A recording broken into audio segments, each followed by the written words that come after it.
It really whips the llama's ass. And wishes they couldn't. So for those of you who could actually hear the theme music intro and everything that was going on, just for kicks and giggles, I threw in the old Winamp jingle. Because, everybody at some point had Winamp once back in the day. Okay, so we are back. We are live once again for more Star Wars: The Fractured Galaxy. And if I can, because we don't have any XP votes or anything going on, if I can get somebody to give us a game recap. Yep, I can do that. So it was Season 1, Episode 12, Whispers in the Lower City. Drade had returned from doing Drade things and met up with the gang, found out about Seely's win, and also met Saris, our new addition to the team, learned a bit about her and her capabilities. While we were all at EDM, we figured we'd have to kind of follow along with her prerogative being with us, which was finding the Onderon refugees that have made their way to Terrace and are apparently being taken advantage of in different ways. So we're like, well, we got to contact the Undertaker. That's what was learned last game. So we tried to figure out as much as we could, not a whole lot. Surprise, surprise. So we set out to go find out how to actually find him. So we went down into the underbelly of Terrace, realizing there's not a whole lot of law enforcement down there. Let's see here. We talked about and learned a bit about the rat ghoul virus, how it spreads through being bitten or clawed by someone infected and changed by it. And Force users have it worse when they're infected by that. Fortunately, that hasn't happened to any of us. But we went ahead and made our way to some cantinas in the area to talk to some people trying to find out where the Undertaker was. And after some negotiations and some talking, we had one of the locals take us there by offering her some credits to a place called Venn Memorial Services, which is where the Undertaker does his business. She took us on a roundabout way that avoided gang territory and stuff. But as we were making our way, we had to stop for a few minutes to let some loose rat ghouls actually pass us by. Apparently, the place is not fully safe, and the whole, oh yeah, the rat ghouls are behind fences and stuff, not entirely true. Apparently, a few of them slip through from time to time, and it's a bad thing. But fortunately, we were stealthy enough, got by them, went ahead and paid her, and then she sneaked off, going wherever she needed to go. Made it to Venn Memorial Services. Let's see here. And we had to turn in weapons in order to actually enter the location. It was guarded by droids and an automated security turret that can detect weapons. So Drade and Asada kept their lightsabers and stayed outside while everyone else turned in their guns and went in. They had a talk with the Undertaker. Let's see here, describing a few of the people that we were trying to look for. There's 3 names on our docket: Kelra Don, Tavern Halvik, and Garrick Voss. The main one he recognized and had information about was Kelra Don. So for 5,000 credits, he gave us her name, last known whereabouts. She's apparently one of the luckier ones of the group because she's just being held up in immigration on Terrace. However, her husband had been killed during a shootout a while back. So she's been stuck working at a cantina and a laundry service and has been unable to actually completely enter the city. So she's stuck in this immigration limbo. So we gathered some of that information, left. There was fortunately a nearby lift that allowed us to then just return to where we needed to go, bypassing lots of problems in the Undercity. And when we went back to our office, we figured, okay, well, gotta go find Ms. Dawn, and we know where she works. So the goal so far is to head to the cantina where she works because it's about the lunchtime at that point. See if we can find her, talk to her, and see how we can help. And that was the end of that episode. And where we are picking up, I believe you guys have actually just entered the immigration zone. Yeah, we were like leaving Or to on your head way, there, yeah. or yeah, We were about to set out for it, yeah. right. Okay, cool. Give me one moment. By the way, I want to have T4 run, like, search for an apartment. Well, I just made a comment about that in the chat. oh, I don't have the chat up. So. No, it's fine. It's just that's why I was laughing. Oh, yeah, there you go. All right, yeah. Well, that part's not a problem. He can get you all the listings anywhere you want. It would probably be better if you had an idea where you wanted to stay. Above the shop would be nice, but if that's not an option, then nearby. Okay, so you're trying to look for mid-level then? Yeah. Okay, sure. Okay, give me just 1 second. Is this it? This is it. Okay.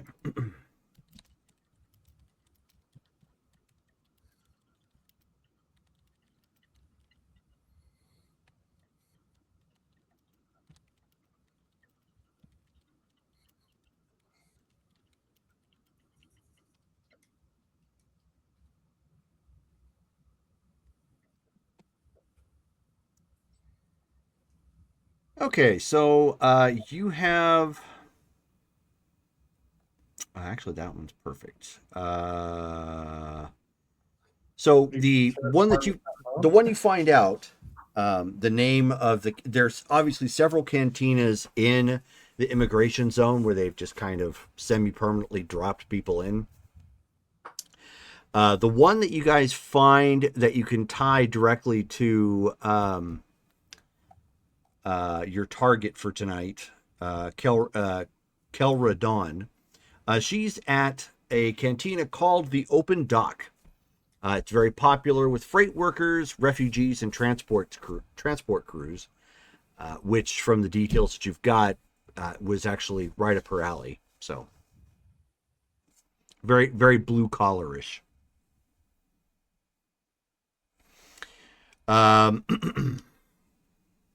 And then for the dang it. Why does it keep doing that now? There we are.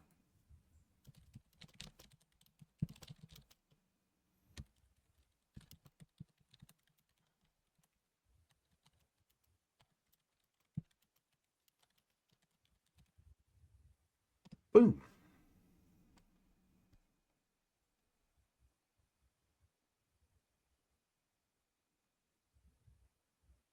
Okay, so you have two primary choices where you can find apartments. There are others, but the first two actually sound better that are on the mid-tier.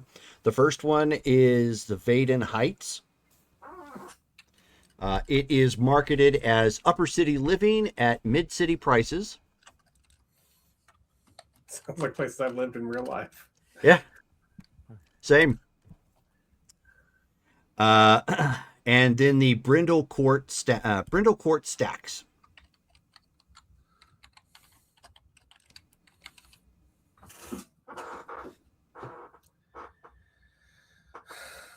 All right. Like I said, there are some others that have availability, but those two are the ones that stand out the most. All right. Well, I mean, we can, I can go look at them after we go. Sure. So T4 downloads basically the basic specs and where to find them. along with like obviously like the promotional images, of the sample homes and so on and so forth. So it takes you guys a few minutes to finally clear immigration. Obviously, it's not a big deal for you guys. They're more concerned with keeping the refugees in as opposed to keeping people out. Which it's actually fairly obvious because it looks like they do get a little bit of foot traffic. It goes in for one reason or another, which means if they're not up to nefarious reasons, that community is probably generating some kind of an income, which means it's probably while minor, a net positive to the area, rather than be a drag completely on government resources. So what's the difference between us as the crew and the refugees in regards to immigration? Why didn't we have to go through immigration to be here and have a business? Well, for one, you're in essence outside investors or outside businesses. Most of your IDs link you to a planet that you have a home at, whereas these were asylum seekers who technically didn't have a home for one reason or another. So it makes it more difficult to vet them and verify them, as well as get like vaccine checks and so on and so forth. They're actually trying to set up residency here. You are not.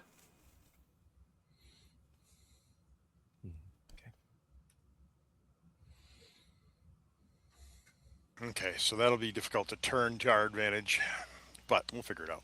Yeah. Well, you guys have got resources, man. Right. You've got some panache, so you've got some things that you could probably pull out. But anyway, so coming through here, buildings are all very faded looking.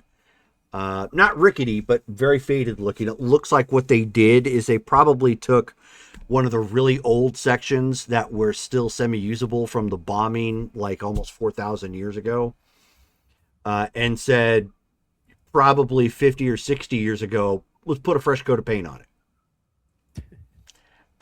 So it's not super attractive, but it definitely beats getting caught out in the open, or as you guys have already noticed, the lower parts of Terrace, which unfortunately, many people still wind up going down there because they have no other options. At least these guys up here, there seems to be some semblance of control, policing, that sort of thing. So it beats the lower section of Terrace by quite a bit. But as you walk around, with the exception of the fact it's not open air, it has a very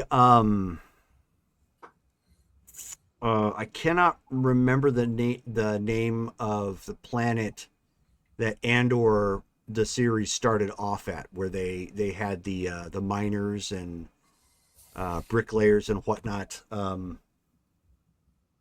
want to say it's Phoenix or something like that. Yeah, Phoenix. Or Ferrix or something like Phoenix. that. But yeah, so basically it's got kind of that feeling to it. Yes, Brittany. Miners, not miners. What?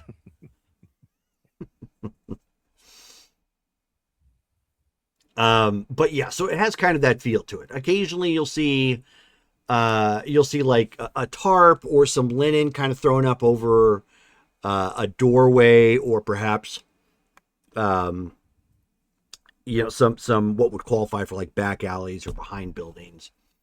It looks like they've added a bit of decor in here. So there's like some wood. At one point, there are some wooden beams that have been affixed to the walling in here to kind of make it a bit of an arch.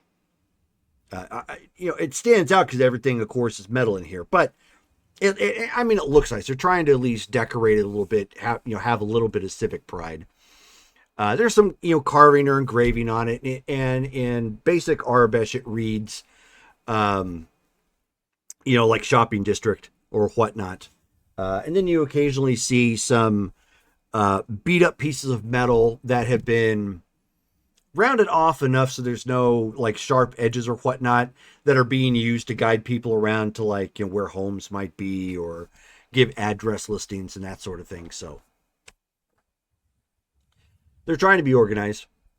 And you do end up seeing two CorpSec officers go walking by. Do we know where this open dock cantina is? Is that obvious, or would we have to do some digging? No, but I mean, you could certainly ask around. It's not like the hallways and open venue areas are devoid of people. Do the CorpSec folks look like they're just on a standard patrol, or like they're heading somewhere? Okay. Nope, just standard patrol. They're meandering a bit and just looking around. Then as they're walking by, Drade will take a few steps toward them and be like, "Pardon me, officers. Friends and I are new to this area. We heard of this cantina, the open dock. Do you know where that is?" So they both kind of look to one another, and he just, you know, looks back. They don't really seem to care a whole lot that you're asking them questions. So they're more like they just want to get you off their back. Yeah. The one guy says, "Yeah, of course, you can go back around the corner. You'll see the remains of a vessel docking door. Can't miss it."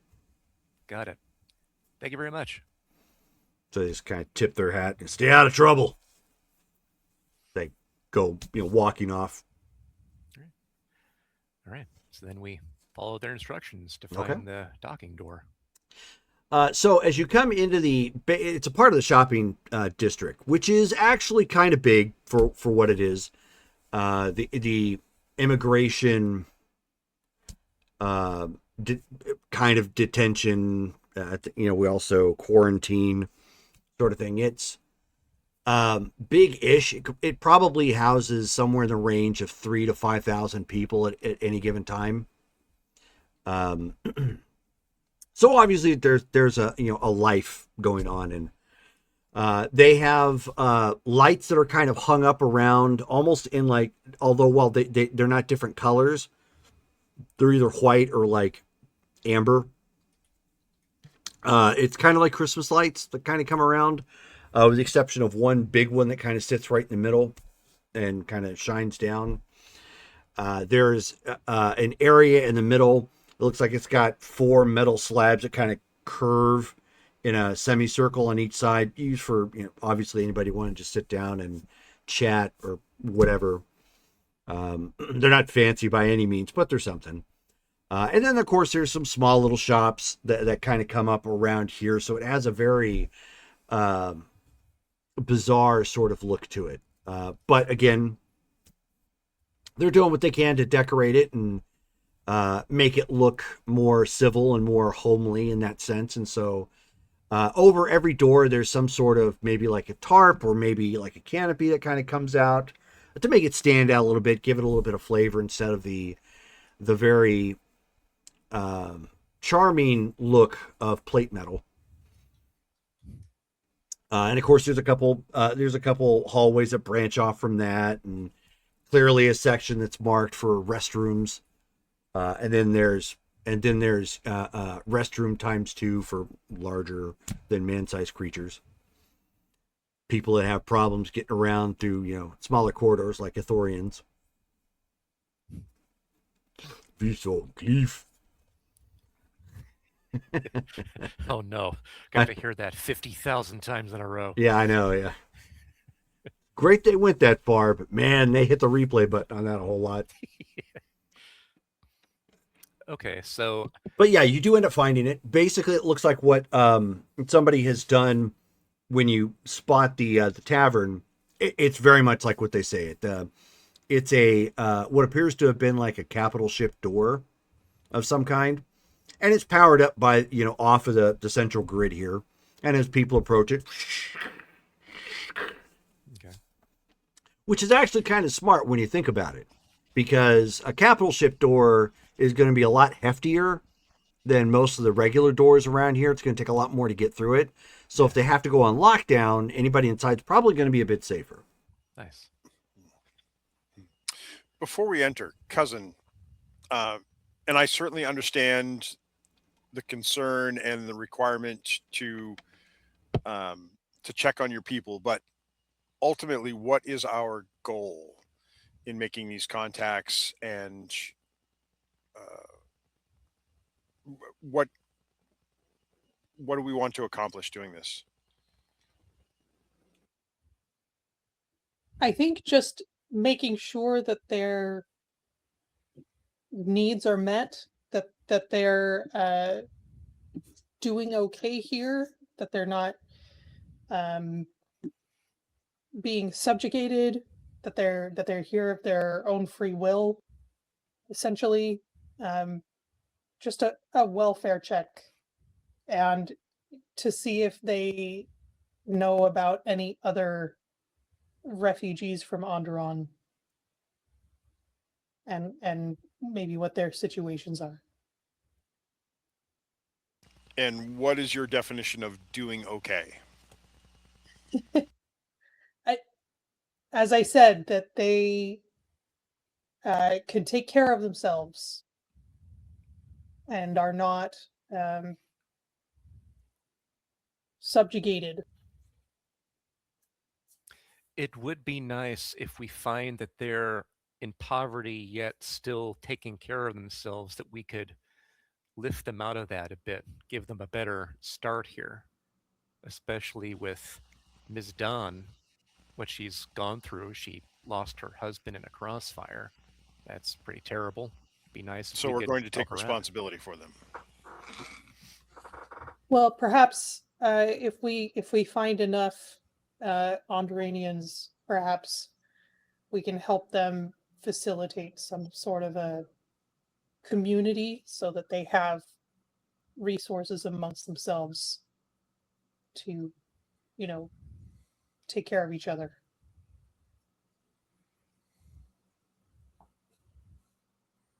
If we Okay. find that that's not the case in their situation here. We were told some of them were being exploited. Right. So if that's what we find, then yeah, let's take responsibility for them. Let's get them out of here, or at least do something about it. Right. And where are we going to take them? Pelagon. We could get them back to Pelagon. Nasara, do you think it'd be a good idea to contact Tornar to see if he'd be able to arrange accommodations or anything for them? Should that be the route we take? Accommodations in Pelagon. Exactly. Yeah, we could do that. I mean, I'm that's not. not- We all I'm know. not too worried, especially if it's just a few families. I don't think that would be an issue at all. I But know yeah, a ulti- little heads up could probably be useful.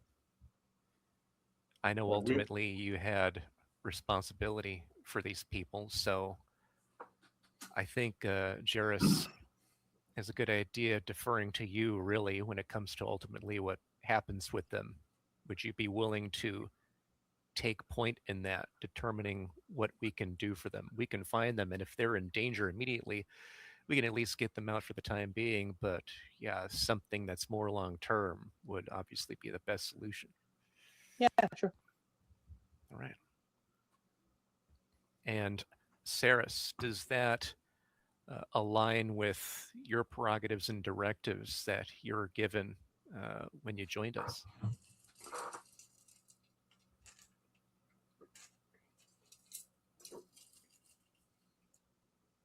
Callie, can you hear us? That question was to you from Drade. Sorry, I still had a kid yelling at me, and I was Oh. trying to make sure they were not. The babysitter needs to wrangle. Sorry. What was the No question? worries. So yeah, so he's like, so Saris, would that align with your directives and prerogatives you were given when you joined us, as far as helping out the Onderon refugees, making sure that they're safe now, and perhaps if we need something more long term, send them to Pelagon where they can be helped further? I was only given the directive to gather information. We would have to send what we have found for me to get an update on what my position here is. And also, I'm allowed to act at my discretion as well. So if we find that there are people that need help more immediately, then I have the ability to act as needed, but with my own resources, not extra resources. Okay. Well, with that said, keep in mind, we're all on the same team here.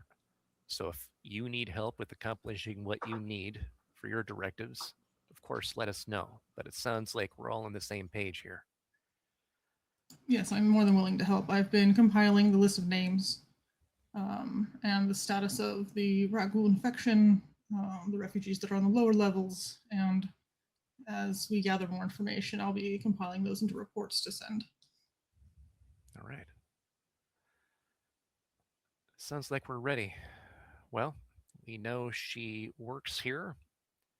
We know she's a Miralyn. So let's see if we can find her and have a chat. And have some lunch.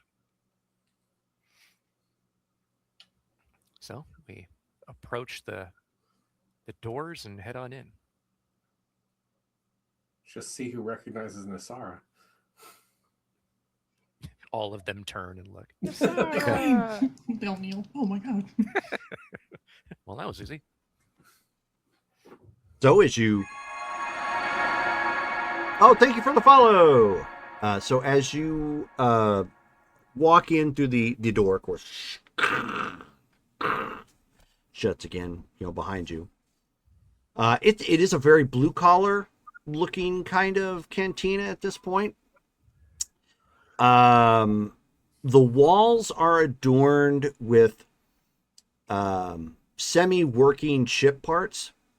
Mostly they're there for looks, like paneling that pulses every so often with lighting, or like a radar system that's tracking, but it's not really tracking anything. It's just going through the motions. Basically just denoting, the type of ship that it came from or whatever have you. And then, of course, there's some pictures up on the walls of semi-famous spacers who have taken up long hauls frequently, doing light freighter work of some kind. So not so much the individual, but the ships. So you've got some classics up there. Posted up. And of course there's some background music playing, the Star Wars equivalent of Eddie Rabbit.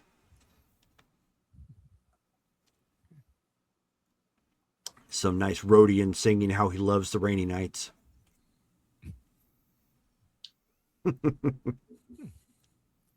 Quaint. So then as we enter and we're looking around, do we see any Miralyns that would fit Yes. Don's description? Yeah, there's only one in here that's a waitress. There is, of course, a Twi'lek in here, and then there is a droid server. Okay. So they're kind of dealing with that. The droid looks like he probably takes care of most of it, but for the personal touch, it's always one of the flesh and blood beings sort of thing. You got a bartender sitting in the back who kind of burly, looks like he's probably strapped at some point. The place does have a security droid and does have what appears to be a Trandoshan who's just mostly plain clothes, but you can tell that there are a couple armored plates in there, so he's probably the bouncer, just kind of hanging out near the front, just looking around. Or I should say to the door you guys walked in. Drade will lean over to Nasara and be like, so I figure it would make the most sense if you do the talking when we interact, but we don't want to interfere with her job too much. How about we sit in her section, and then when she comes for the order, we strike up a convo. Sounds perfect. All right. So yeah, looking to... does there seem to be like any tables or booths that seem to be in the section where that Miralyn is working? Yeah, it's the on the inside it's about half full. So I mean, there's obviously some other people here, mostly human, but there are some others. But yeah, I'm just still plenty of spots for you guys just to camp out and sit down. How badly do we stand out? Your manner of dress is a little bit better than everybody here, but otherwise, not terribly. Okay. You look pretty close to their equivalent, but people with some money. Probably some successful ship runs, or in your case, a successful business of some kind.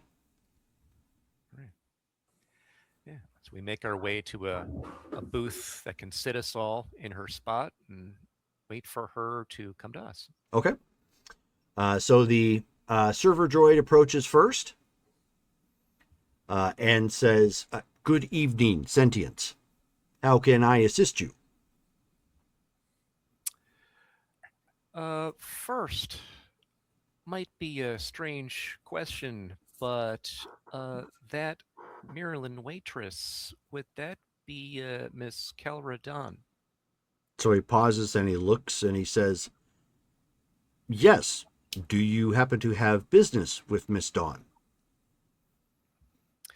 We might. We were hoping that she'd be the one serving us, not to, not to belay your capabilities, but if we could speak to her at some point, we'd appreciate it. Of course. I will pass the word along. Thank you. Would you care for some water? Or a tasty beverage? Waters are good for now. Don't want to impose on any tip that she'd receive if we order something else. Of course. I will be right back with your waters. So he kind of walks off, sort of stiff-legged and whatnot. And eventually you see he goes over to Calradon. Or Kelradon, I should say. All right. So far, so good. Hey, Jerome. Yes. Is there a like an Onderon particular dish that we perceivably would be able to order here, but that is like specifically known from Onderon? No. Nothing like that. You could still place the order, right? I mean, somebody could attempt to make it custom or whatnot, but you don't see anything like that on the menu. Everything here is super basic. It's the type of foods that you would expect people who are basically like space truckers, right? So it's going to be like, like diner type stuff. Yeah, That's like at the same at every truck stop. precisely. We're ordering Subway. All right. Well, I'll just look over the menu and just pick something simple, I suppose. Okay.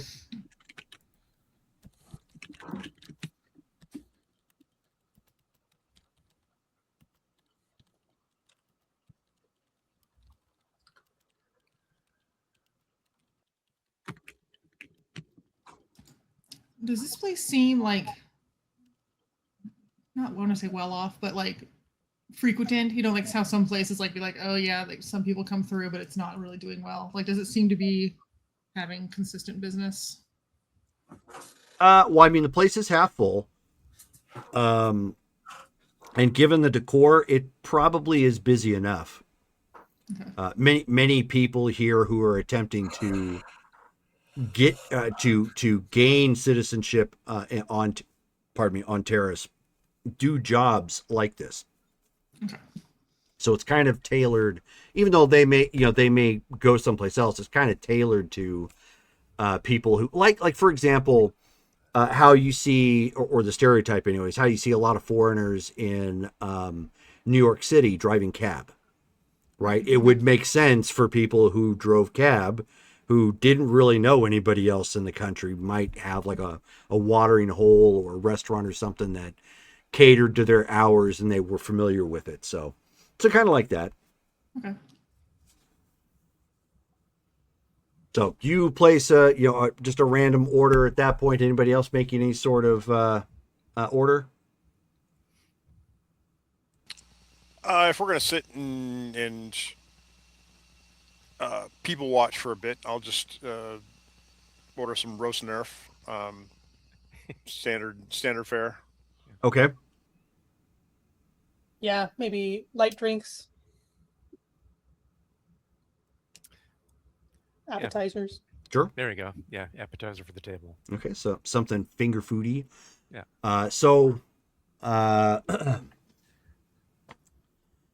Kelra comes walking over. She has the waters and some of the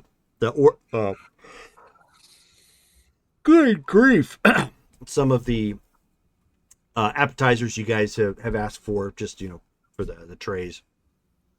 So she sets that out, and she looks to you. She's modestly dressed. Obviously, it's a little low cut on her V-neck because it's advantageous to do so. But otherwise, she's got like an apron that's fairly clean. She has a data pad in case she needs to take any extensive orders. And she stands at the ready. She says, our server droid said that you wanted to speak to me?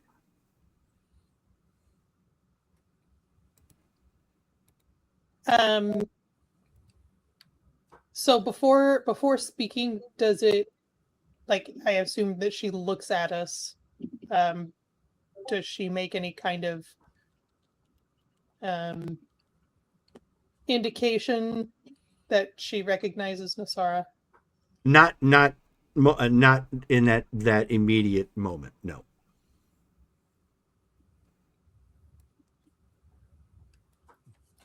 And I gave you a visual in the Discord chat too, so you can see kind of what she looks like.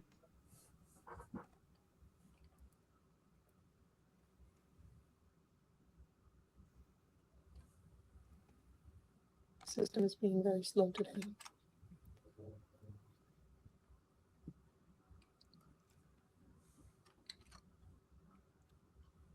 Yeah, so Drade will look over to Nasara, just give her a nod, just wait for her to start the convo. Okay. Yes, we were looking for somebody here in this area, and your name came up as a person of interest. Have you worked at this place very, very long? She nodded. She says, I have. I assure you my immigration status is still up to date, if that's what this is about. I'm glad to hear that. How is the job treating you? Real quick, we have some cracking and popping coming from your side, Brittany, because I think your system is lagging.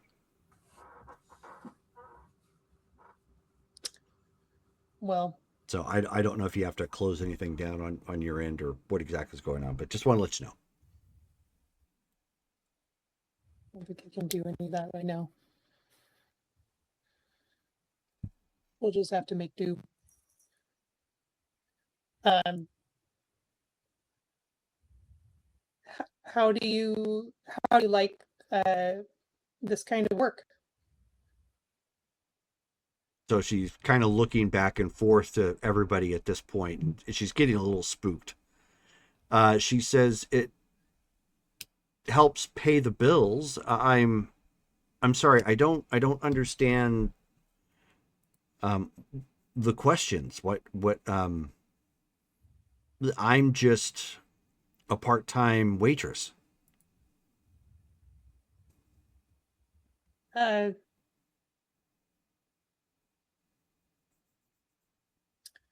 Is there anything you recommend off the menu?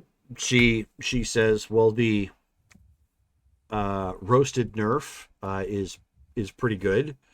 And she says we have a an ale from Tatooine that seems to be one of the seminal favorites.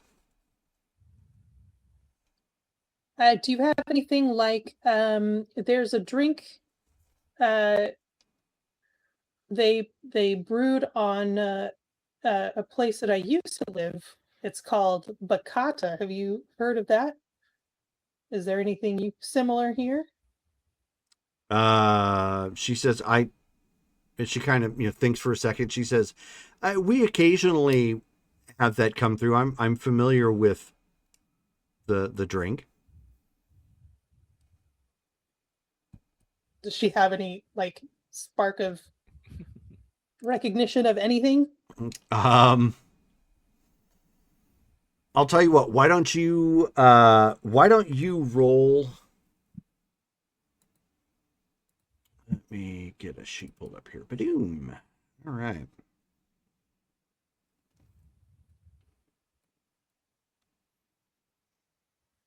Why don't you roll?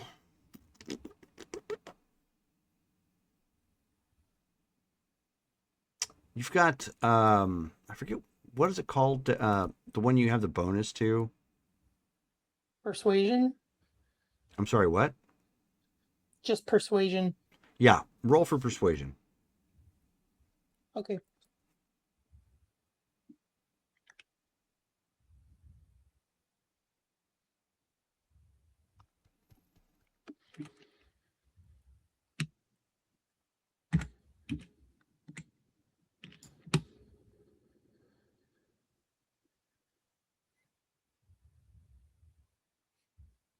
Oh, The application did not respond. that's because I forgot to bring it up. Sorry. 1 second.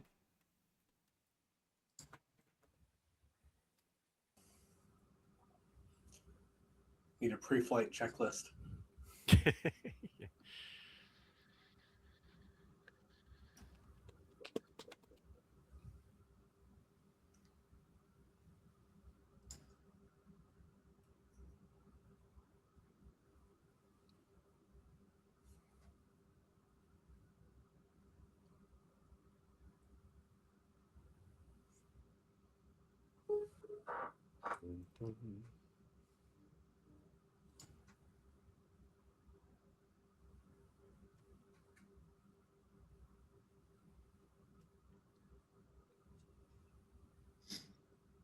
Should be up here in just a moment.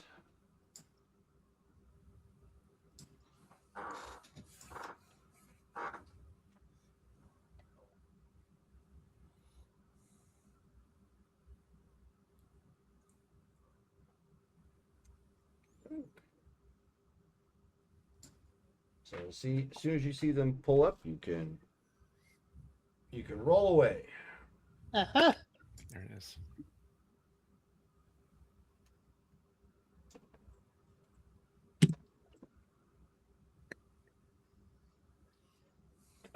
Sorry about that.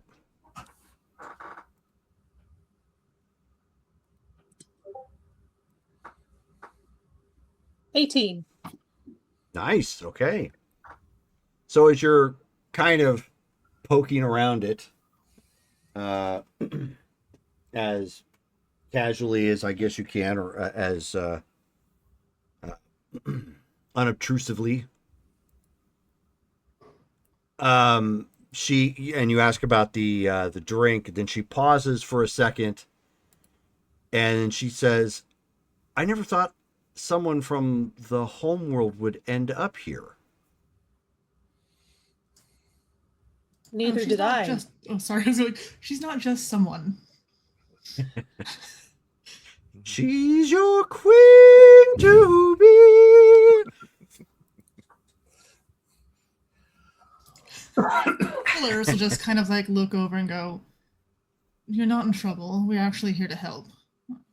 We're looking, well, I personally am looking for other members of Onderon that may have left. And there have been rumors that they may be being preyed upon by the underworld factions here. So we're checking on you to make sure that you are safe." So she looks to Saris, and then she looks to Nasara. And she, of course, sends up the order that you guys have placed in at that point. And she since it's kind of slow, she flags the bartender down and says she's going to take a 5-minute break. And he just kind of grumbles, but he specifically looks at like a timepiece to make sure that he knows when she said that, so that way he can call her and make sure she gets back. Very letter of the law sort of thing. And she says, I'm sorry I didn't recognize you at first, Your Highness. I wouldn't have expected to see you in a place like this.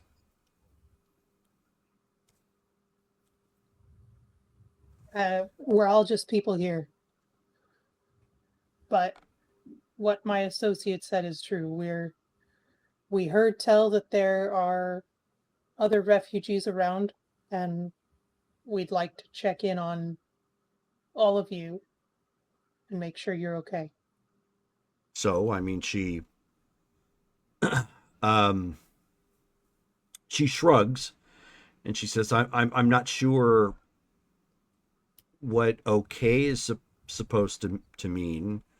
I'm working 2 jobs. I'm still here in this immigration zone with my 2 children, and I mean, between both jobs, I barely make enough to keep a roof over our heads and food on the table. I'd love to hear how you came to settle here, of all places. Did you have specific plans? Well, we were a part of a migrant crew that was heading here when everything obviously happened back home.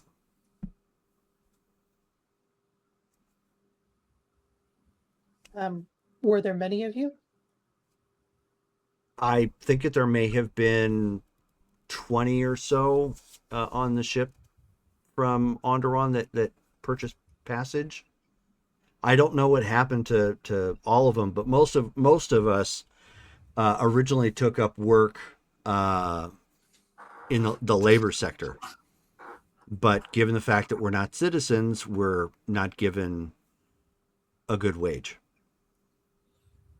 So my husband and I, we started, we took a job running cargo for a transportation ring that operated from here to a couple of other planets. And we got into some kind of dispute with one of the other crews that felt that we were, I guess, taking their job, obviously for less money. And in the crossfire, my husband got killed. So sorry. How long ago was that?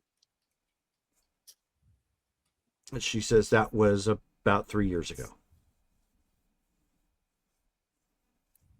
And how old are your children? Rin is 10 and Tal is 6. And it's just the 3 of you against.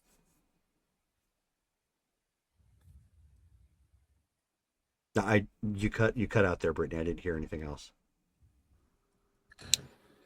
Said, and it's just the 3 of you against the world out here. She says, basically, yes. So, you're not in contact with anyone else from the homeworld? She says, no, not really. I did find somebody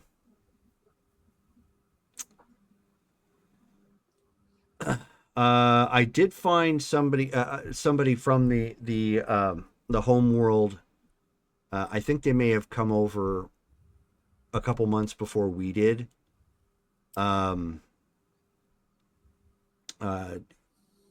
His name is Tavrin. Tavern Halvik. Yeah. I think he landed a job as a mechanic someplace. Do you happen to know where? No, I'm usually too busy working here or making the laundry run.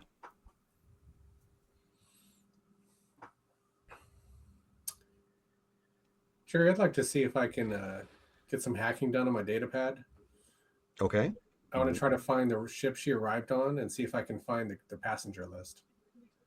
Oh, okay. Go ahead and roll. While he's doing that, I'm actually going to restart. Okay. See if that makes a difference. Yeah, probably a good idea because it's causing your camera to cut out too. Okay, I'll be right back. Okay, nope. Burb.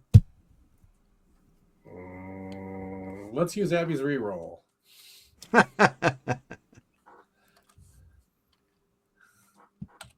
shoot. At least it's not a 1. 19. All righty.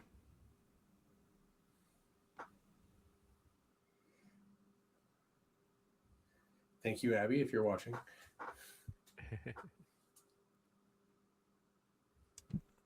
Is she? Okay, there she goes. She fades off. All right. So it's taking some time.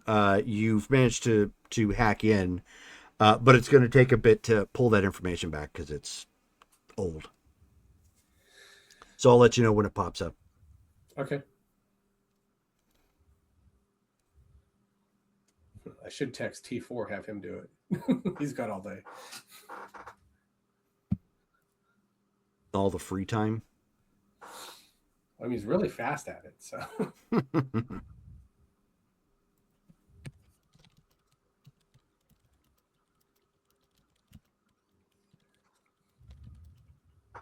he's at 7D twice a turn. So Dang.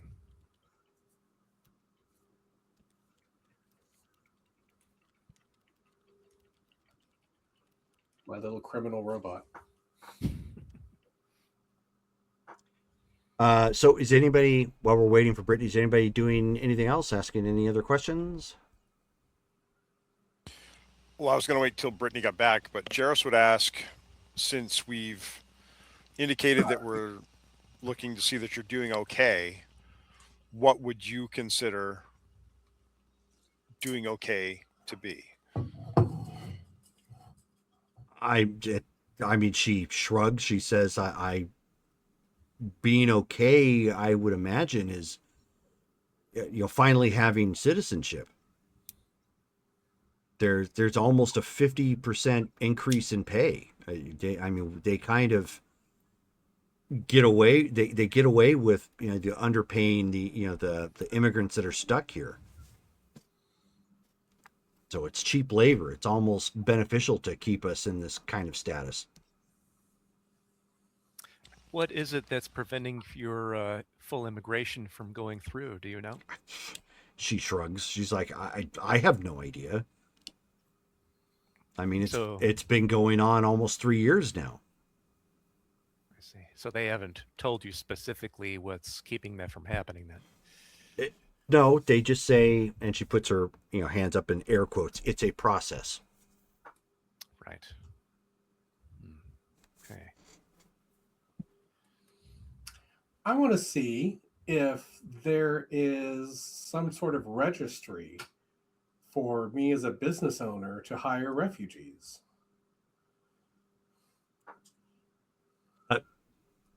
Re-explain that comment again real quick. Okay, I think I so- kind of know, but I want to make sure. So like if there's like a temp service, right? Like does the government of Terrace have some sort of registry where, if I want to hire, because obviously some laundry upstairs hired her as a courier, right? Right. So that's what I'm trying to do. Is I'm as a legitimate business owner. Mm-hmm. Let me see if she's in some sort of registry that I can pull her up for. Okay. So the name of the ship that they came over on is the Hearthwind. That sounds ominous. All right. Or Hearth. I'm thinking hearse. Yeah, no. Yeah, Hearth. No, the Hearse Wind is what Dale's character in the D&D game will probably eventually be riding. Great. Yay. Exactly. No, it's actually it's still active to this day, and it looks like it primarily operates as like a people mover. Don't suppose it's here. No. Okay. As far as agency is concerned, nothing official. It looks like that's where some of the like syndicates come into play. Or from what you gather from what you're seeing on the HoloNet, it's a lot of the immigrants get hired by word of mouth. Okay.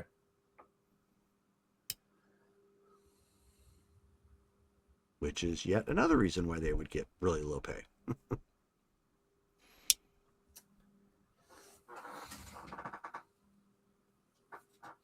So seeing Montan like on his computer typing away, Drade will look over and be like, "You find anything that can help us help her, maybe with her citizenship?"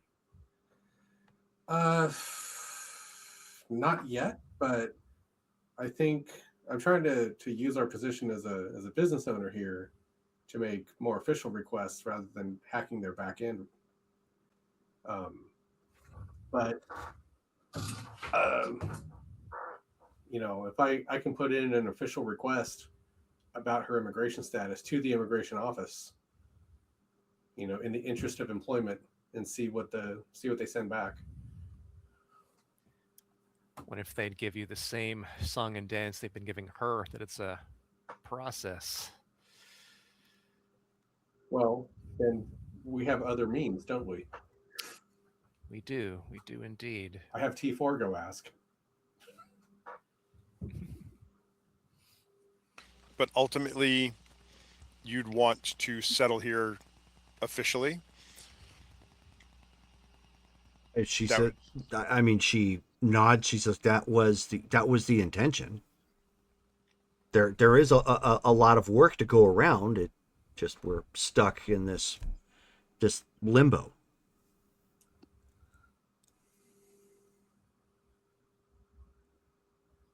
So then Drade looks to Saris and Nasara and goes, "So it seems like citizenship should be the goal here. That's what she needs. Seems like that'll never happen, or it'll take too long. And that's likely due to just bureaucracy and or the different factions. You think maybe talking with our specific friends in one said faction would be a good idea?" We could ask, see if there are any strings that they can pull. I don't think that's a good idea. No? Are there any strings you think you could pull? Well, I mean, we could always try with the legitimate government, but every string we use them to pull comes with a cost. Sure. And, this doesn't seem like like the most, there might be other people in actual danger that we might need to pull favors for. Maybe we can head to a nearby immigration office in this area and just talk to somebody directly. See if we can grease the gears of bureaucracy, so to speak. But he is right. It's not a critical movement right now. I would like to check on the other couple of names to make sure that they are not being leveraged by the crime families or exploited. Yes, this is unfortunate that it has taken this long and the bureaucracy is agonizingly slow for whatever reason, but she's not in danger right now.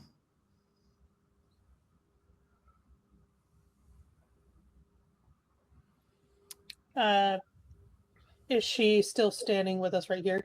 Yeah. Mm-hmm.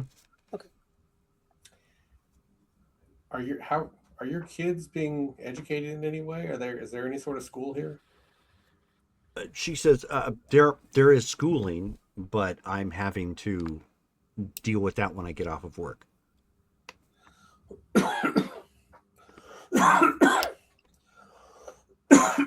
Sorry. Oh, you're fine. Okay. Well, thanks for giving us something to work with. We don't want to take too much of your time and get you in trouble, but Can we have your contact we'd information? like to, yeah, we'd like to see what we can do and then get back to you, if that's okay. So she hands you she provides you an address for your data pad. You can, she doesn't have like a communicator, but she can answer email, Right. essentially.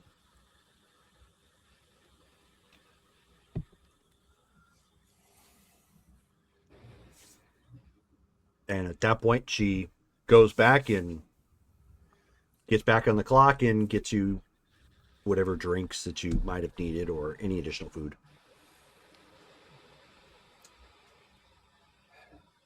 I mean, 5,000 credits to get her name. Seems like a lot to just be like, well, keep at it. Good luck. I know what you mean. I'd like to tie off this loose end before we go searching for the other two loose ends. If at all possible.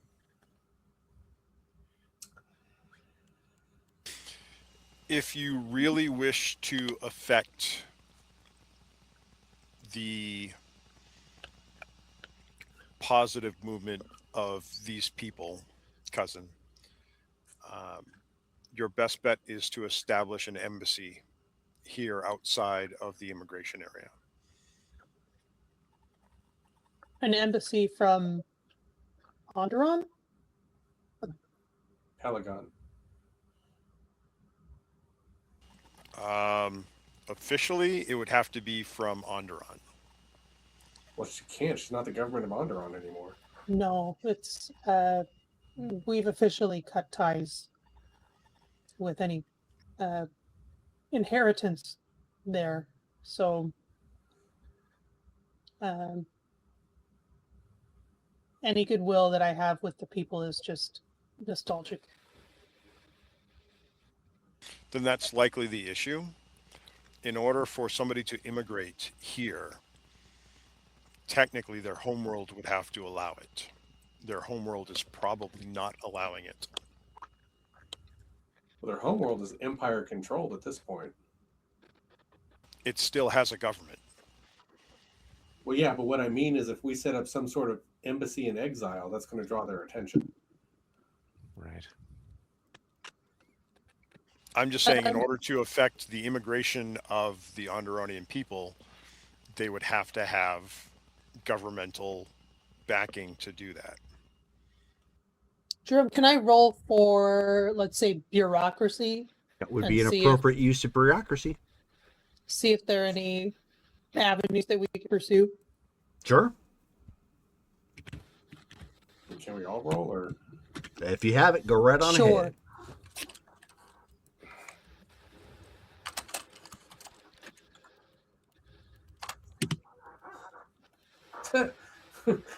That's a 1.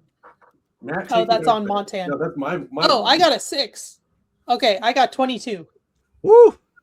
Nice. I guess I know a little bit about bureaucracy. Montan's like, nah, she's just screwed forever. Oh well. It's just like, Yeah, I well, know. I mean, she's been fed, right?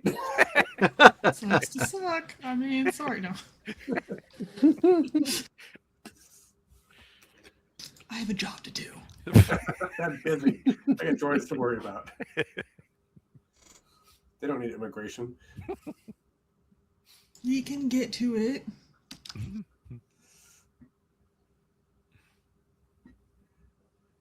Actually, there are a couple. There is. So you guys are going to want to write these down. So the obviously the biggest one is the Terrorist Settlement Authority, or the TSA. That's the one that's directly connected to the government. You've got a couple of others, but that are like considering like one of them's tied to the lower city, but you're clearly not wanting that. You have one that appears as a corporate agency called the Gateway Relocation Services. There's also the Second Horizon Placement Academy, Second Horizon Placement Agency, and Frontier Opportunity Services.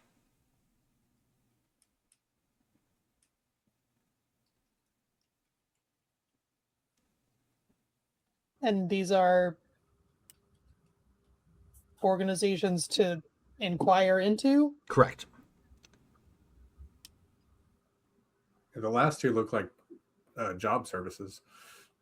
Right, Yeah, they because often your ability to immigrate is going to be tied to a steady job.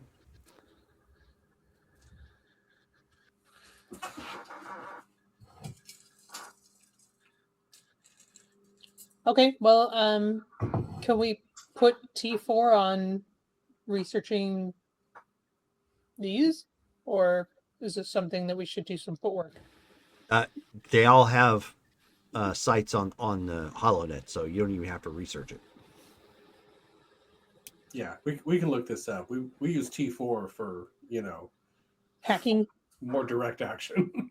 So the TSA is literally the arm of the terrorist government that works basically that if you're an immigrant trying to immigrate here, that's who you've already tried to go through. So that's the essentially the problem office. You also have Gateway Relocation Services. They are a private company that is specifically designed for helping migrants settle. It does cost, obviously, so you have to pay them for them to act on your behalf. Do they deal with paperwork stuff? Deal with what? Paperwork stuff? Yeah, it's tied to that, but not specifically. Most of it is tied to helping you get through, cut through the bureaucratic tape, but the fee is actually pretty high. Okay. Second Horizon Placement Agency specifically helps find jobs, housing, and sponsorship, which that's actually key. If somebody can, if a citizen actually sponsors you, or high enough profile citizen sponsors you, then that could put you over the top, obviously. The Frontier Opportunity Services, that one is also very similar to the first corporate one, the Gateway Relocation Services. You have to pay a fee, but they also have some secondary services with that is included with that, including some job searching.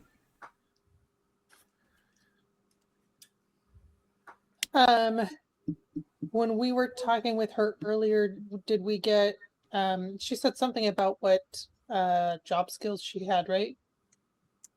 No, but I mean she could, yeah. From what she she's mostly manual labor, but she did mention obviously that her and her husband used to do cargo runs, which would mean she probably knows her way around a ship. Transportation, okay, like a starship. Mm-hmm. But she wants to settle here. Correct. I'm going to look up the laws on immigration. Okay. Just look through those, see how arcane they are, what has to be cleared. Most of them are pretty basic. You have to obviously pass a background check, for any criminal activity. There is also to start, there's a 1-year waiting period, which it does note that, this could be longer, but the waiting period the waiting period is the first year. Which Has she been here a year? She's been here about 3. Oh, she said that. Yeah. Yeah. And the waiting period obviously is to make sure that their background check comes through, that they behave, that they can find work, as well as that they are healthy and they're not bringing any sort of bizarre diseases. Oh, pardon me. So most of it is very straightforward like that. It does recommend that there are agencies that can assist with this, but while they don't state it outright, they do indicate that the payments could be. I'm trying, Mindy. I'm trying. Sorry. Mindy just fussed at me from the peanut gallery there. Brittany should not be smiling. This is a union matter. But yeah, so many of them list that there's also agencies that can help them, but it has, they give kind of a range of the fees. Most of them start off at like $1,200. Of course, it's a range. They're not saying who does what for how much, but it can range anywhere between $1,200 to 4,500 credits just to immigrate here.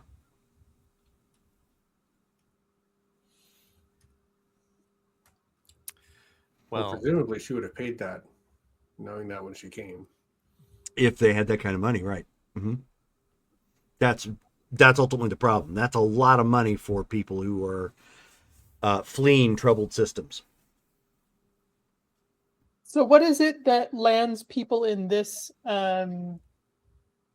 immigration district? Is it that they don't have the money for processing, or that's one of like them? What are the other parameters by which people are put here?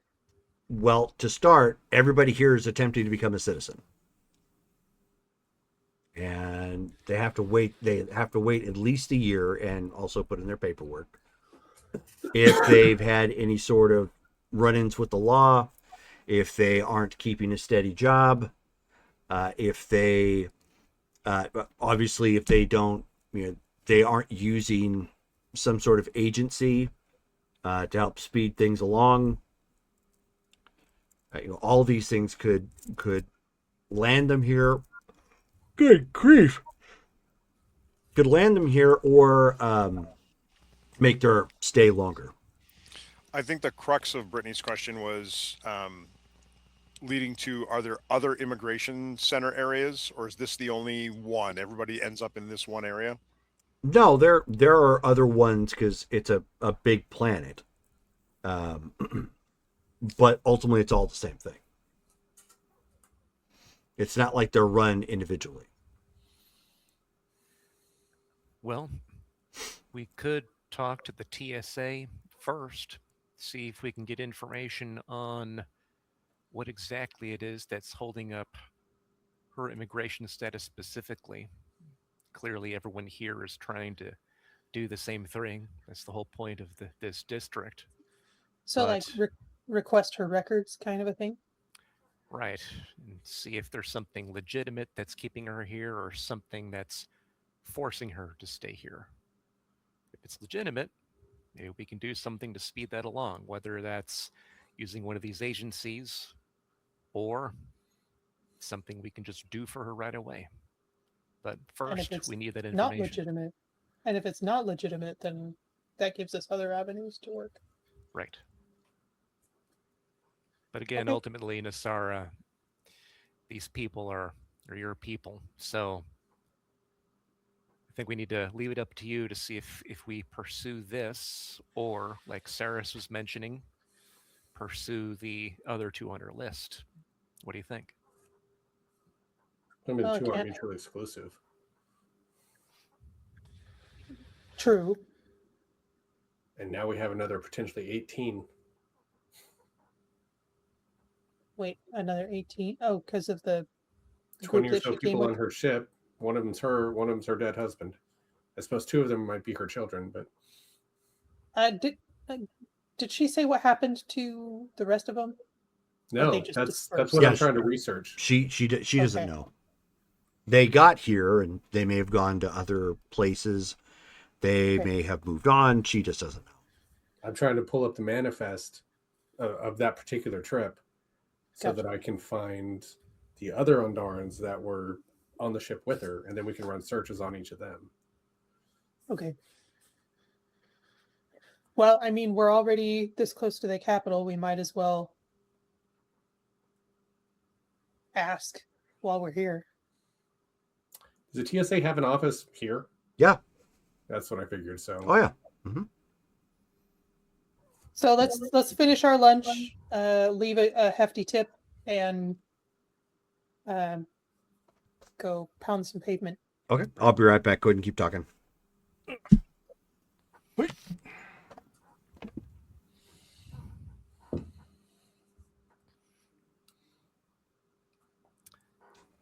but yeah, it is a legitimate question. Like, you know, are we going to spend all of our time rescuing everybody who came from Onderon? I'm for helping, but that's going to be a full-time job.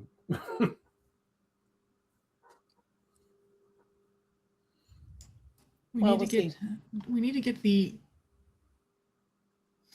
bigger picture of what is happening.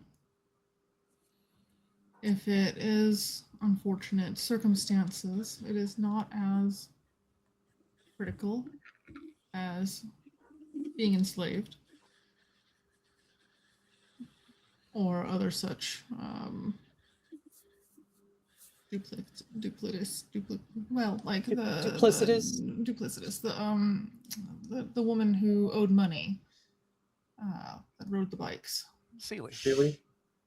Yes, she was in a no-win situation at that point. Yeah, Sarah's- being exploited by capitalism. Right. Saris, in your experience, do you think that there might be some overarching issue going on? That there's one entity or what have you that's keeping these particular refugees from being free? Or do you think it's likely going to be a case-by-case basis? What are your That's thoughts? what I'm to figure out. If is it systemic enough that it is going to cause a problem for the house, or is it not as big of a problem as we think? But bureaucratically, it's a fantastic opportunity for Terrace. Sorry, there's something rolling around in my house. Anyway, bureaucratically, it's a fantastic opportunity for Terrace because there being no home government, or, you know, it's the Empire and an uncooperative home government, then all the refugees from Onderon can be permanently, you know, a lower working class. Which is, you know, a form of slavery, but Yeah. without the whips. If Taurus wants to open itself up to any type of reprisal from the Empire, Right. Clearly that won't happen, especially What do with you the mean? factions who are here.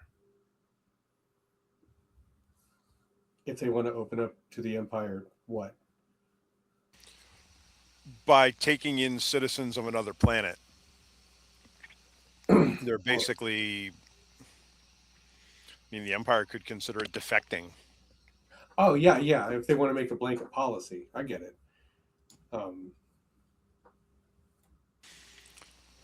But I think we're looking at each individual case specifically. From what Kelra said, these people booked passage on a ship to this planet. They made a choice of their destination, and they paid to get here. We should ask her that. But my objectives here are to make sure that this doesn't become something bigger that could embarrass the house. Okay. That will threaten the alliances of the house or cause situations where information could get out that could be used against it. I don't yet see any. I don't see what the house's involvement is that it would be embarrassed by this. Their alliances and allegiances. To Terrace, the government? No. To their own interests that may not align with the interests of other governments in the system. Political and bureaucratic intrigue. Gotta love It is. It's not a personal thing. It's a political overarching situation that I have been sent to take care of if needed. Right, but it's vague enough that we don't know how to. You're the only one, I guess, who knows what we're watching for. We're watching for people who are from the old planet being preyed upon and gathered and being used to maybe find information. What I'm asking is, how does that embarrass the house? I wasn't given that information. I was just told to take care of it and find out what was going on. How do you take care of it if you don't know how it embarrasses the house? That's what I'm asking. I'm asking for mission specifics. Like, Well- is it because of, were they allied to Onderon and that's Pelagon's interest here, Pelagia's interest, or I'm trying to help. Their Onderon expatriates is really the ones that I'm supposed to figure out what is happening with them. Is it a house matter, or is it because the Lord's Lady, it's her people? It's probably more of that. Right. It is. Is this something that could threaten Pelagia's interests or embarrass the old allies of House Ran? Well, we'll find out more when we have a better idea of what's happening Right. to the other refugees. And that's why I believe that This is only one small piece of information. we need to gather as much information as possible. Or he's looking for potential recruits. Because that's exactly how most of us came into his service in the first place. We were all refugees several years ago that he hired on. Good point. You're not wrong about that. Okay. That's why when Jairus was asking what we would do if we found them, I said we would send them to Pelagon, because I'm assuming there's recruiting going on. He's going to take people in because that's what he did with us.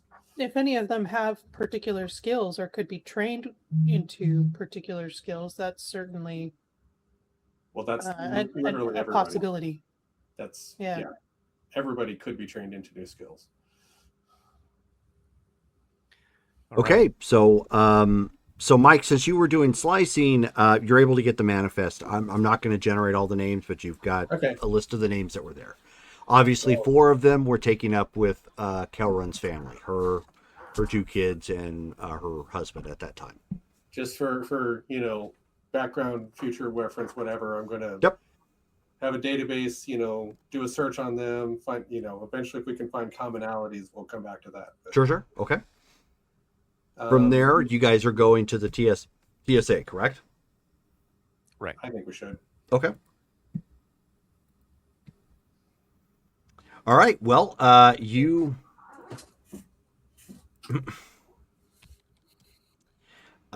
guys walk back out there. It's actually up towards the front where you first came in. before we leave, I wanted to ask Kelra if she did or did not pay the fee when she immigrated. Oh, those were for agencies, and she says no, she didn't have that kind of those kind of credits. I thought it was a basic. All immigrants had to pay in. No. It's to use basically those agents. Okay, I got you. They try to smooth it over, but what you're looking at there, even if you went the low end, that's $1,200 per person. Okay. So for a family immigrating, that's pretty nasty. Yeah.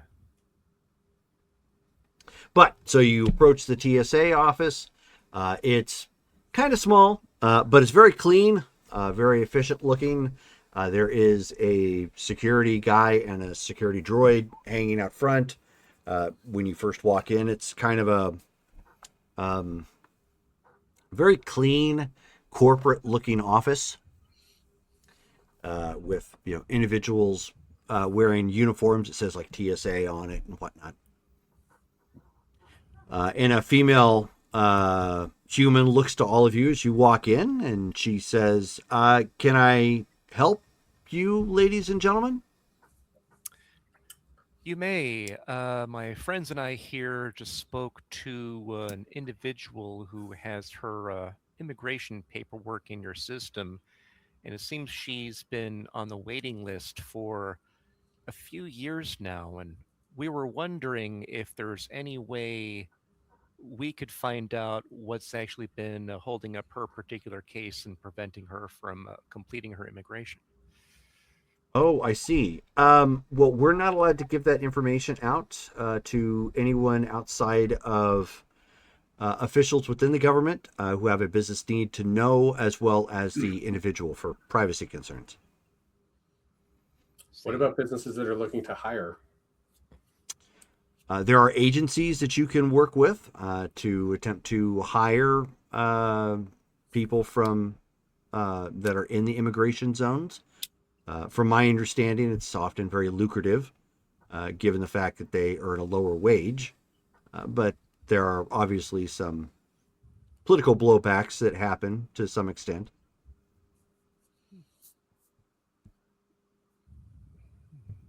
What I mean is, so we own a business in the whatever sector. Mm-hmm. If we found somebody we would like to hire, but we would like to hire them as a citizen, could we sponsor them? I'm interested in information about sponsoring someone into citizenship as a business. Interesting. We do have some forms that you can fill out, and she ends up handing you like some physical screen sheet like forms. She says you can fill these out with the immigrant or immigrants, depending upon how many it is you're attempting to sponsor.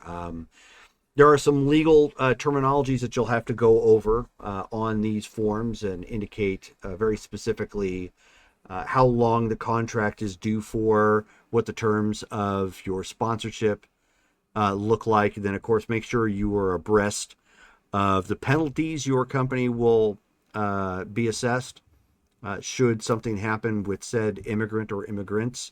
You really should probably speak to a lawyer for something like that, but it is not impossible.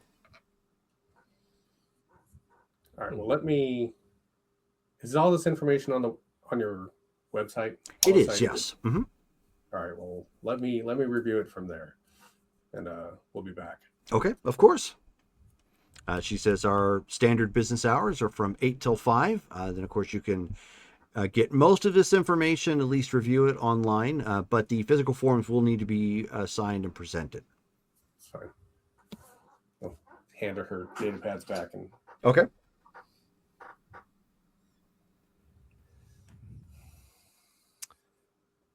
All right. Well, guys, we can legally sponsor her if we want to. Right. Looking through the forms and whatnot, Jerome, does it look like this would take like yet an additional amount of time, or would this be a more of a fast track way of getting her and her kids to be fully immigrated? The benefit here is that they wouldn't have to pay an agency, the fee to help them. So in that sense, it's beneficial. Okay. And it does help, as far as you can tell, like just looking at it. It sounds like it would probably help because essentially somebody's sticking their neck out for the person or persons in that sense, because they are taking most of the civil penalties on themselves.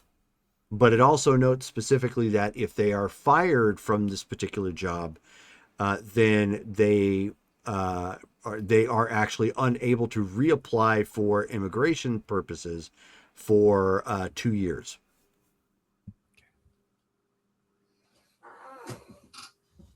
Okay. Which, since you guys are looking at that, give me a bureaucracy check. Okay.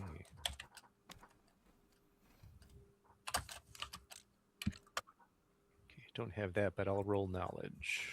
17.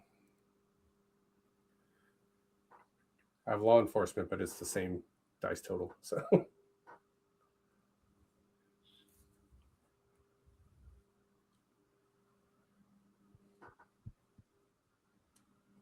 Dale roll? Just waiting. Rolling right now. Okay. 15. Or no. Yeah, 15.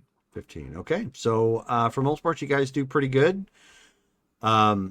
Looking at this, like how this works out, this could immediately be exploitative if the wrong company decided to extend their hand out to certain immigrants. Sure. right, do everything we say or we're going to fire you and you'll be booted off planet for 2 years. Exactly. Which means it could also put the immigrants in a bad situation where they have to do certain things that maybe aren't ethical, because then they could just be randomly fired.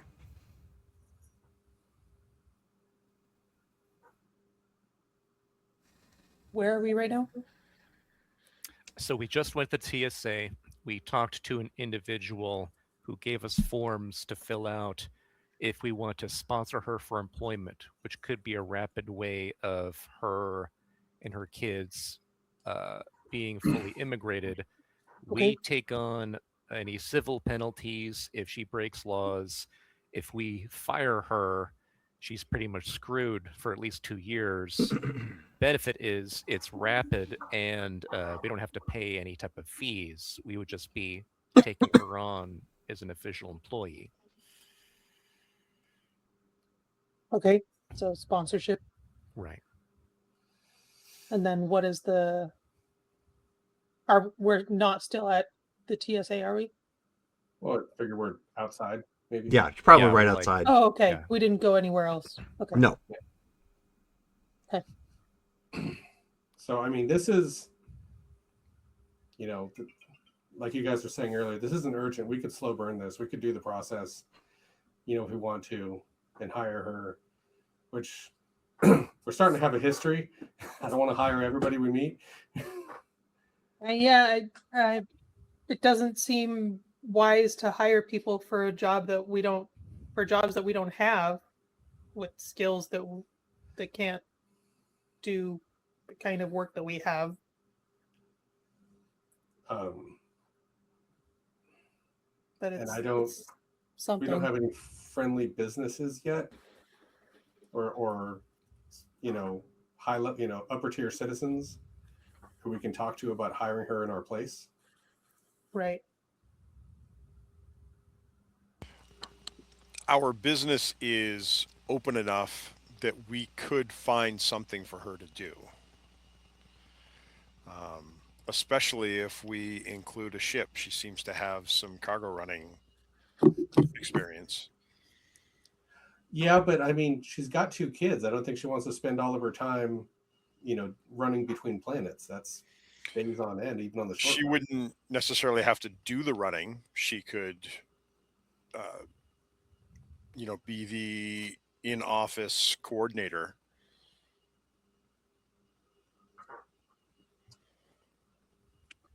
I mean, yeah, we could come up with roles. I'm just worried about us doing enough business to employ. Support all the strays. This is like, I'm worried about precedent and pattern. This might work for her, but every refugee we run across, this can't be the solution. And I'd like to find more elegant solutions that didn't require us to, pay the entire refugee roster of Onderon. Well, right now we only know of one that hasn't made it through immigration. The other one that she said she knew the name of, she thought that he had become a mechanic somewhere. Right. That doesn't mean that hasn't immigrated.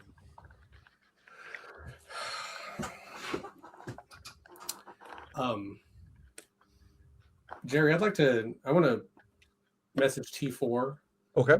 And pass him off instructions of, get that, we have the manifest list. I want him to run searches on every one of them. Just get that running in the background. Okay. We do have 2 other names, but we don't have a place to start with them other than going back to the Undertaker. And we already asked him about them, didn't we? I thought he only gave us her name because that's the one he actually knew anything specifically about. Well, he had other names. He just didn't trust us. Right. Oh. He wants to build a rapport with us before committing anything else. What would that look like? Do you know? I wasn't there within the Venn Memorial Services when you discussed that with him. He was loath to give out any information because he didn't know how we would use it. See. So the person that he gave us was probably the least controversial information or the most stable information that he had. So that if we want to get more information about at least these other 2 refugees through him, sounds like we do have to help her in some obvious way that he would find out about. Well, we do have the opportunity in front of us to hire her and exploit her, which, if we're not going to do that, I think that says something about our interests. Right. But that would also mean we need a solution other than hiring her. Right. Well, then, Nasara, want to contact your hubby and find out if he's willing to take in this particular stray. Maybe she's not dead set on staying on Terrace, especially if she can provide a better life for her kids on Pelagon and not have to be in the slums or in permanent limbo.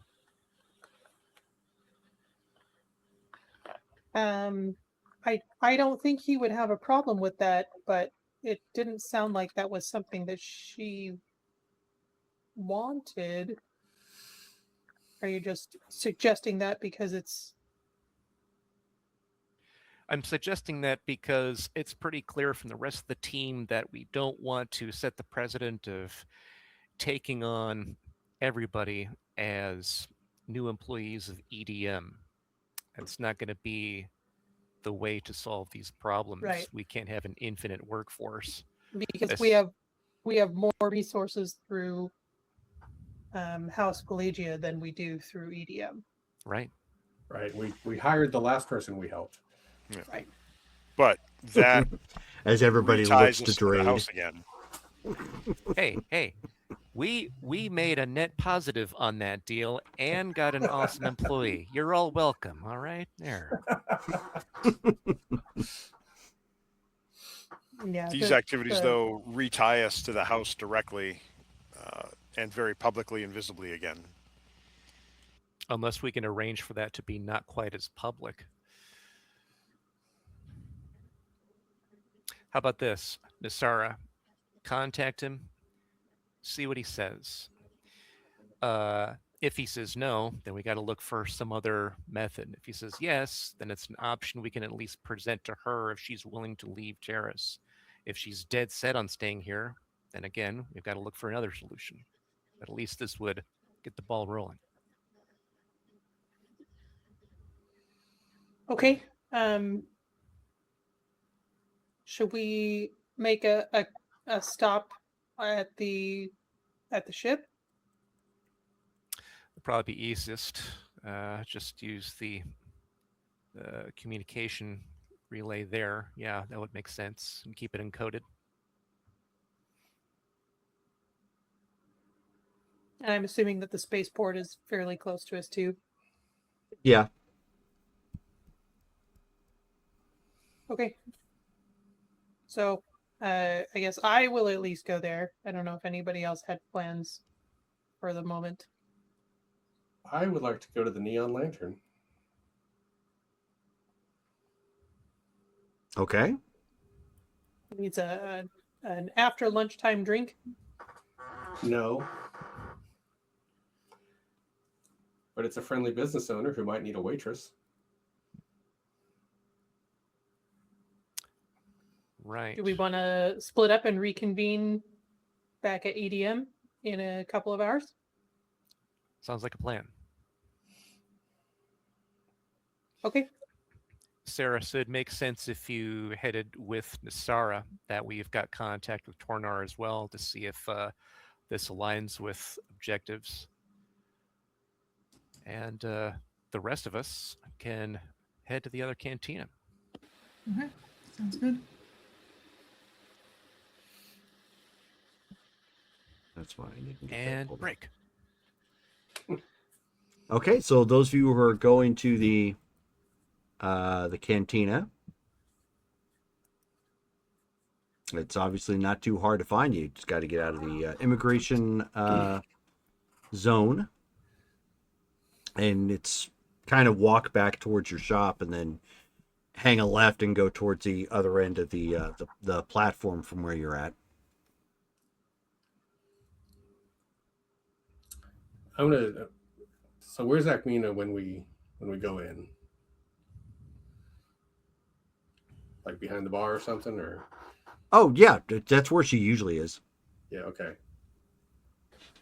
I'm gonna swing by her and be like, "Hey, can we talk for a minute?" Roll your persuasion. What's that? Uh-oh. Well, I have a base perception of 4D, so You give it a shot at least. 4D isn't terrible. right. That's I So pumped that she thing up on so purpose. she kind of looks at you for a second and she says, well, all right.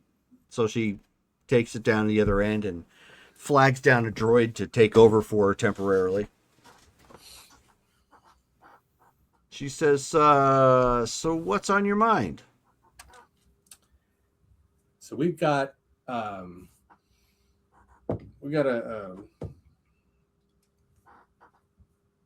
someone we're trying to help out.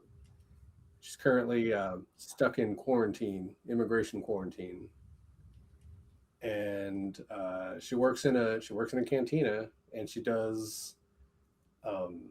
She's also a runner for some laundry upstairs. But anyway, her husband got killed. She's got a couple kids to take care of, and she's trying to do it off 2 jobs in the quarantine zone. We're trying to help her out. I was wondering if you had an interest in hiring, any more help around here. She says, well, I would like to, but I don't exactly have the hours to go around. And she says, and if this friend of yours, she uses quotes, she says, if they are in the immigration quarantine zone and they're trying, obviously if they're getting sponsored, or if they are becoming a citizen, they have to move out, which means they have to also have a home somewhere on the primary levels. Well, she can't have one while she's in quarantine, right? Well, she has one technically in the quarantine zone. Right. But all of that stops when she becomes a citizen.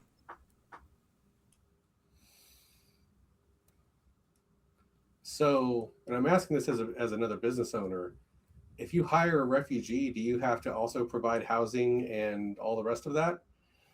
She kind of nods. She says, well, because of the kind of draconian law that Terrace puts in there, I think many of them do. They try to make it like a bundle package, usually if they find somebody who's got like some valuable skill set or something.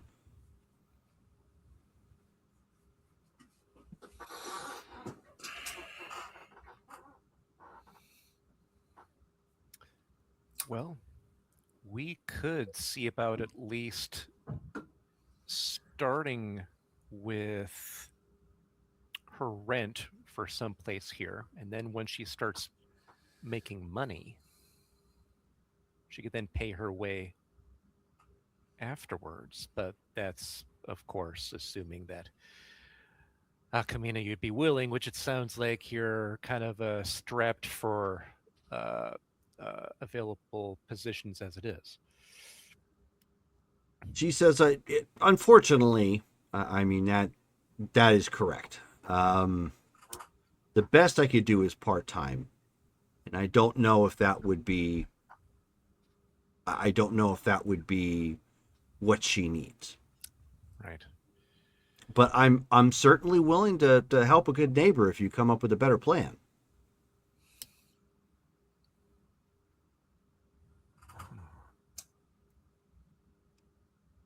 Okay. Well, yeah, we're just trying to gather options and see which one would be best for her. We were even considering employing her ourselves, but we don't want to start following a pattern where people we're trying to help automatically become our employees.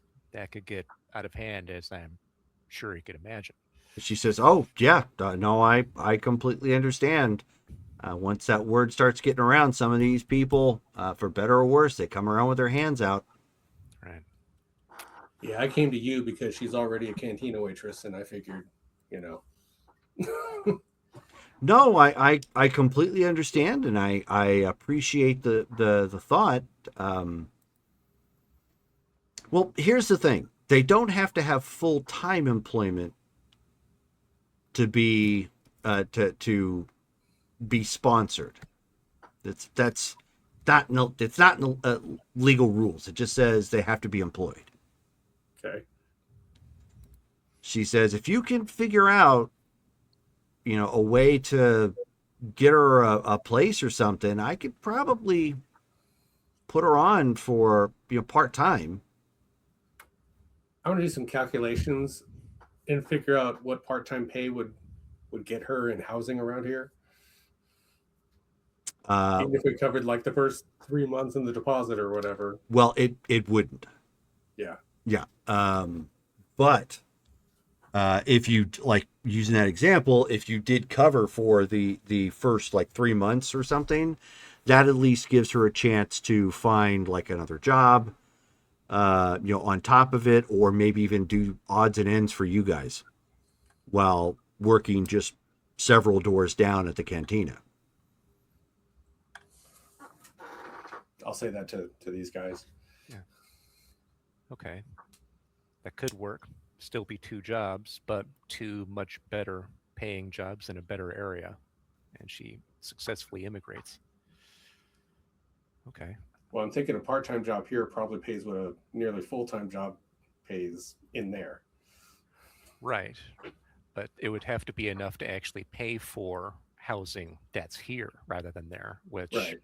is going to be But more expensive. if we give her 3 months and she really is a cargo pilot, I can't see how she doesn't get a job.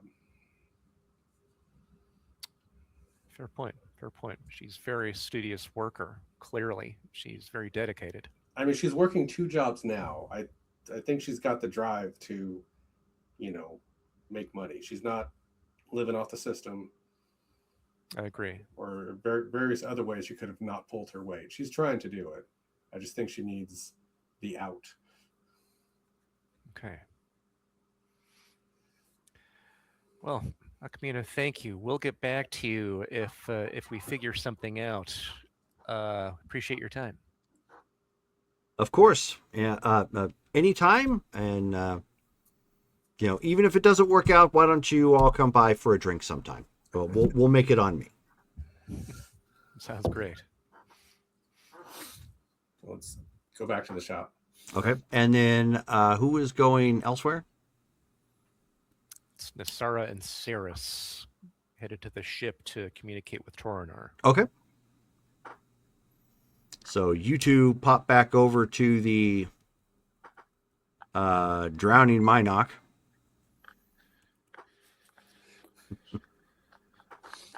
Is that what it's called now? I don't know. No, it's the skimming Minoc. It's The had a rough day. Minocs skin over the waves of Pelagon. So you raise him. It takes a few minutes. You raise him. On the secured frequency. He's clearly in his office at this point. Hello. I wasn't expecting a call from you two. Hopefully there's some good news. Nothing troublesome.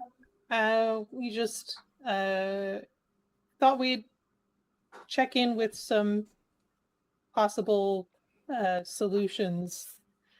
I kind of look to Saris and then back to Toronar, and I'll say we're starting to investigate some names of refugees from Onderon, and the first one is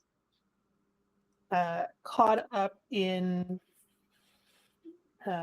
bureaucratic limbo. So we're just fielding possibilities for how to help her out. Her situation isn't dire, but she's not doing great. Living in the immigration zone and kind of stuck there with her kids. So if we come across some of these refugees and Terrace is not the right place for them, is there a possibility for relocating them somewhere back on Pelagon? Well, I imagine we could. The concern, however, is your ties to Onderon and the slow buildup of Onderon refugees.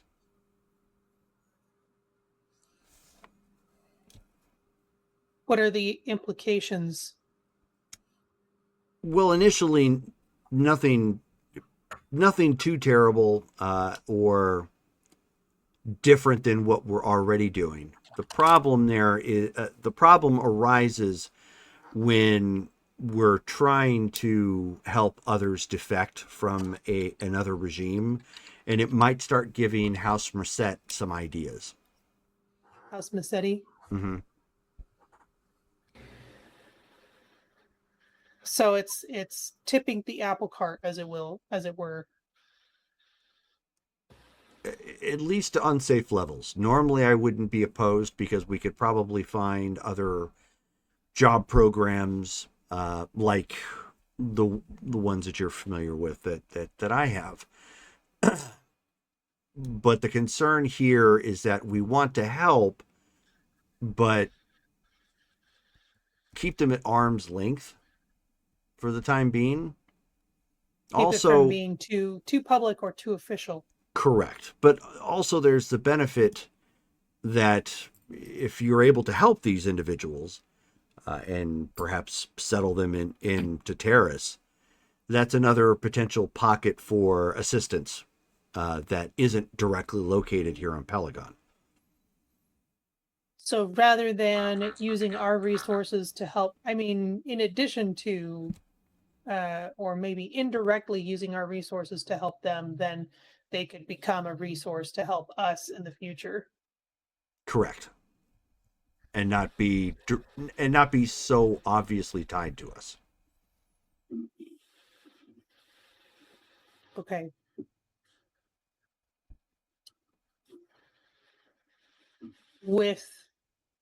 I mean, it's no secret to anyone who can do some shallow research that I am who I am, and this is the situation that we're in. So it's not like we're trying to hide that. It's more, we just don't want to give the appearance of making any kind of political statement. Correct. It's one thing to assist them quietly elsewhere. It's another thing to be directly affecting what is potentially a royal family on another world. We haven't had any trouble from them. No, we? No. They're still quite busy dealing with the remains of their own resistance as well as imperial influence. Okay. Saul Guerrera gave him quite the drubbing here recently. Oh, good. I'm glad to hear it. Although I don't always agree with his methods. Did you have any questions, Sarah? No, not at this time. Okay. How are the boys? They are doing quite well. I did hear back from Nestos and Merrick. Are they finishing their assignment? They are. And it sounds like it's been going rather well for them, but they have both been very nervous, obviously being away and being off on their own. So they seem to be excited, but they also seem to be, concerned, as one should be. They're growing up. How soon are they coming back? I don't know as of yet, and I purposely did not pry. I did not want to place any undue pressure on them. Well, I can't wait to hear all about it when they return. Terius is making a lot of friends. The pool party went over rather well, and we just had another play day with many of the kids, and he has a crush. Oh no.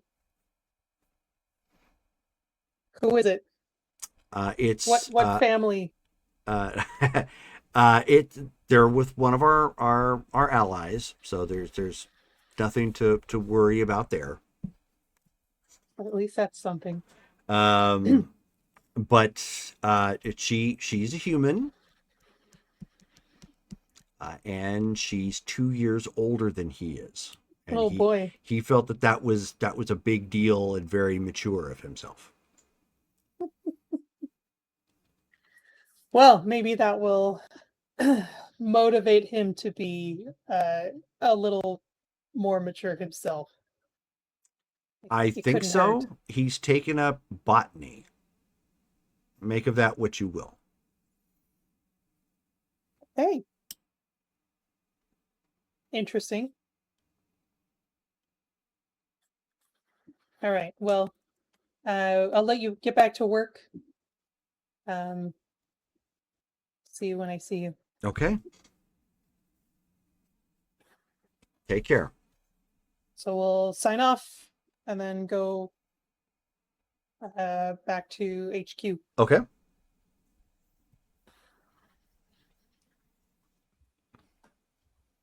All right. So eventually everybody heads back. Yeah. So whenever it gets there, you're like, all right, you two, what'd the big guy say? Essentially, anything that we any assistance that we give needs to be on an unofficial level, on a personal level, because at the danger of drawing undue attention to political interests. It can't be seen as coming from the house directly. Okay. I was wondering if something like that might be going on. Right. Well, we found out from Akamina that we would need to make sure that she and her kids have a residence, and she herself could only possibly offer some part-time work, so she'd have to make up the other bit with probably part-time work with us if we'd be willing to do that, whether we sponsor her or she does. So, sounding like keeping her here on Terrace is the main way to go. So we've got a few options then, based on everything that we found so far. We do Jerry, it can I the. find out? Oh, sorry. Go ahead. I was gonna say. So we can do it the capitalist way and throw money at the problem. I know we've already kind of done that as far as getting her name in the first place from the Undertaker, but we hire one of those agencies and or an immigration lawyer and just help her in that way.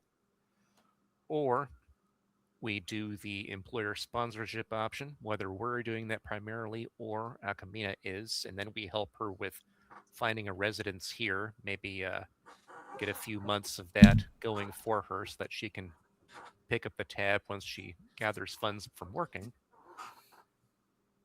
Or we find some other way. Maybe one of those strings that I know we don't necessarily want to pull, but it could be possible, but we haven't actually explored that yet. Can anyone think of anything else? Jerry, was there a minimum amount of time they have to be employed before they can seek other employment? No, there was nothing indicated like that. It's mostly they're looking for clean records. Yeah. All right, so she could theoretically find another job while she's working at the cantina, and that would be legitimate. Okay. Another option to answer your request would be another planet that's easier to immigrate or that we already have contacts on that can set her up. Right. As well as the other refugees. I don't think we have many of those. Right. Yeah, there's a whole nother ball of wax. Okay. I think don't you guys have another cousin in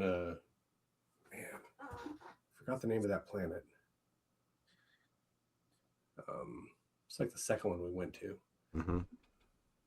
Oh, Drakkar. Okay. On what was the planet? Shoot. It's not Coin, is it? Nope. Coin But is in the other same one. system. What is it? Elrude? Yep. Elrude. Yeah. He's the gentleman who may not be happy that we lost his ship, right? Oh, yeah. Yeah.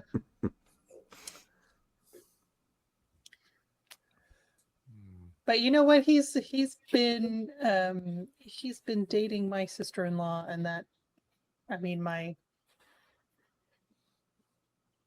former husband's sister, and hopefully he's distracted enough to not be too worried about that. Royal family trees, I swear.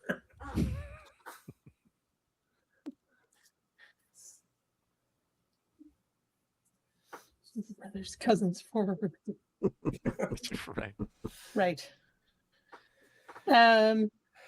Well, I mean, here's the thing. Like, I'm for maybe laying out some cash, and let her work with Akamina for a while. let her find her own job, take care of her kids. That solves her problem right away, at least for the meantime. And it also proves to the Undertaker that we're not out to just find our own slaves. Right. That does seem like the most prudent thing, particularly because Acmina's business is established and ours, we just don't have a lot of opportunities for bringing new employees in until the work actually gets going.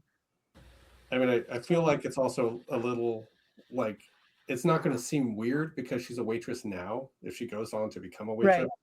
as opposed Because to it's the saying, same we're it's the going to same hire kind this of work. waitress to drive our Exactly. traders for us. Okay. So, Then can we find some place that's nearby that's affordable where we can fork over some credits to get her a few months stay there for her and her kids? thankfully, I have a droid who was looking at real estate just last night. Aha. See how that all like slid together? And perhaps I can, I mean, if we do find a sufficient place, perhaps I can help subsidize that, because I don't need a permanent home here, but I could use a place to stay while I'm here. Well, I am getting a place here, and I'm getting one that hopefully has several bedrooms, which I'm Oh, not getting a mansion. You're considering maybe sharing space? Yeah, with you guys, like our apartment Oh. at Pentagon. Right. Like we're going to need a place to would, you never know, once we get rolling, this place may have people in and out of it. I mean, it's a shop, so I was thinking something like a 3-bedroom, and we might have to set up bunk beds like the ship, but or like the Saber had. But we should have our own meeting place on Terrace. That's private because the 2 ladies who work here now, remember, do not know about our extracurricular activities. Right. Okay. All right. Well, should we go apartment shopping then? Well, I got that. Well, I mean, let's Should we maybe look on the screen. look at them? Yeah, let's.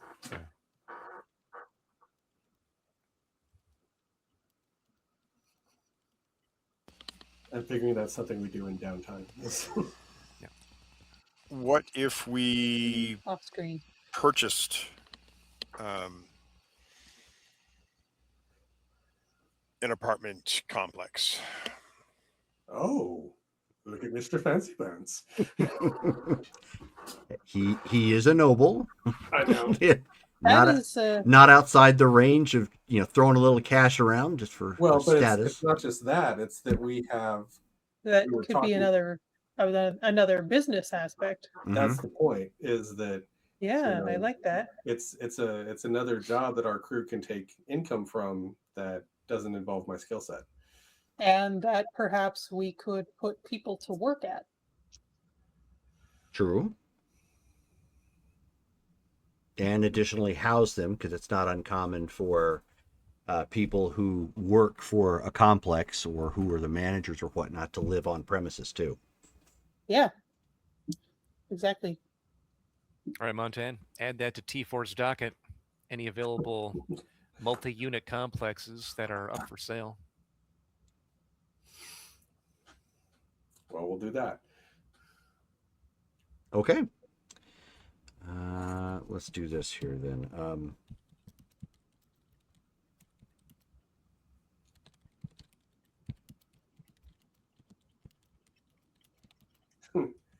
The Void Hounds take on real estate.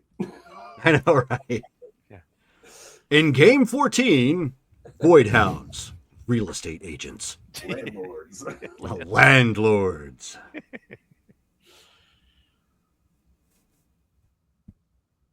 It's the only way I'm going to be able to be a lord in this whole, family tree thing. So Is a landlord, but Yeah. A slumlord. Oh no. oh, No, hopefully not that. Not that. That's down a couple levels. Right. Yeah.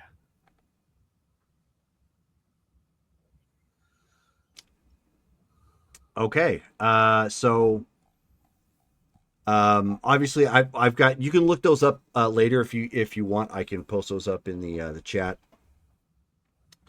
So I've got a breakdown of what studio, 1 bedroom, 2 bedroom, 3 bedroom, and 4 bedrooms are per all of the communities, basically, on the mid-tier range. And you have come up with some that are, pardon me. You have come up with some that are actively listed as being for sale. The two that are the most affordable that are actively listed, the Creshline Habitats. Looks like it's listed as for sale. The estimated sale price is anywhere between 8.5 to 12 million credits. The other one is the Marin Span, which is anywhere between 22 to 30 million credits. How much was that one? 22 to 30 million. It's just slightly outside of my price range. Yeah. Did they take checks? Future dated by about a few years. So Creshline Habitats is a cheap but legal residential complex originally built for temporary workers and never intended to last this long. The corridors are narrow, the walls are thin, and everyone knows everybody's business. And its general vibe is cramped, anxious, and full of rumors. The Marin Span is a long residential bridge complex stretched between 2 commercial towers. It is technically stable, but locals joke that if both towers ever stop paying maintenance fees, the whole neighborhood will become a very expensive land speeder. The vibe is narrow corridors, great views, and constant wind noise.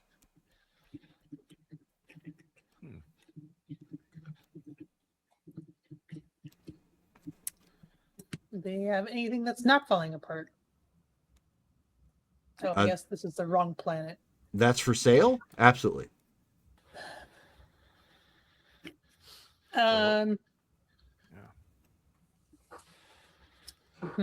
Okay, so where do we get millions of credits? Back to the races. Wow. I mean, I was confident in Sealy, but I'm not sure I'm millions of credits confident in Sealy, You have to win like what, a couple hundred races back to back for us to get that amount. So that might be a non-starter for now, but if we could at least find a place for her, ultimately that's what we're looking for.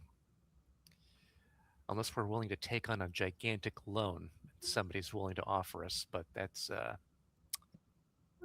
still. Oh, we got a couple groups that would love to give us loans. I mean, right? No, yeah.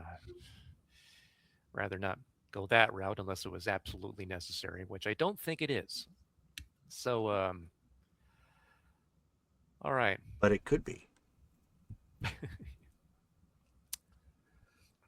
So, it's sounding like, at least for the time being, we are willing to work with Akamina to get Ms. Dawn sponsored. She'll at least have employment there and employment with us. That'll fast track her to being immigrated with her kids, living here. If we can find a place for her to live, fork over 2 or 3 months of rent so she can take care of it afterwards, that's a good start. And once that starts rolling, the Undertaker is likely going to see that, and then we move on to the next 2 on our list. Because I'm not sure how else we're going to find them. I can do plenty with the Force, but I can't perform that type of miracle. So You could attempt to pull a Qui-Gon Jinn. Just saying, out of character. Yeah, I was thinking of that, but like, what kind of gambling do we do where there's an apartment complex in the mix?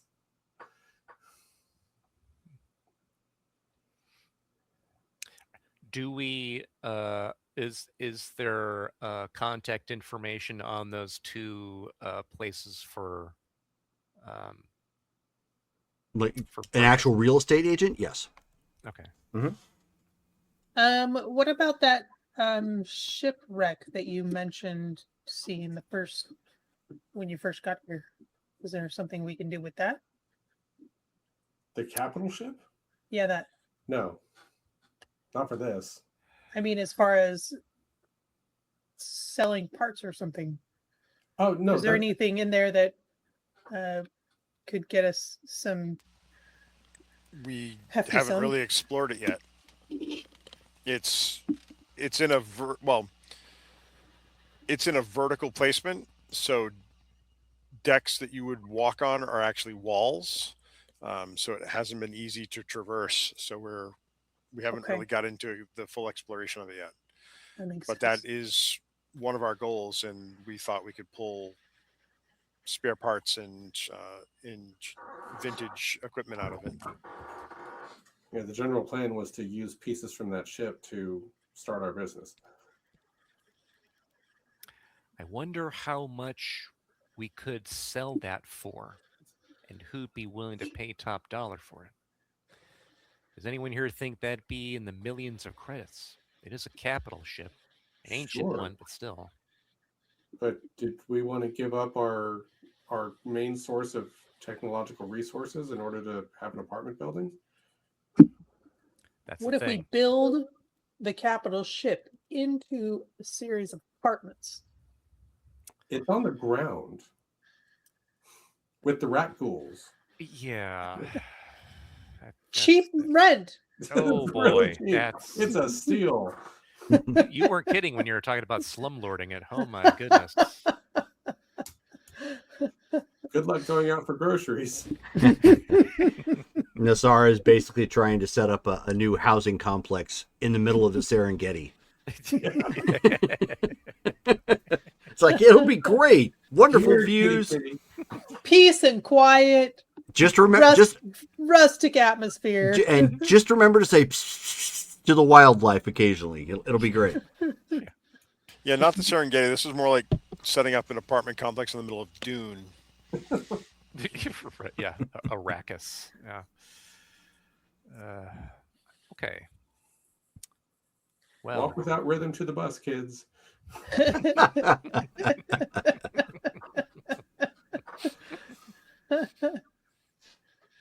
Everybody's walking to the bus like Forrest Gump.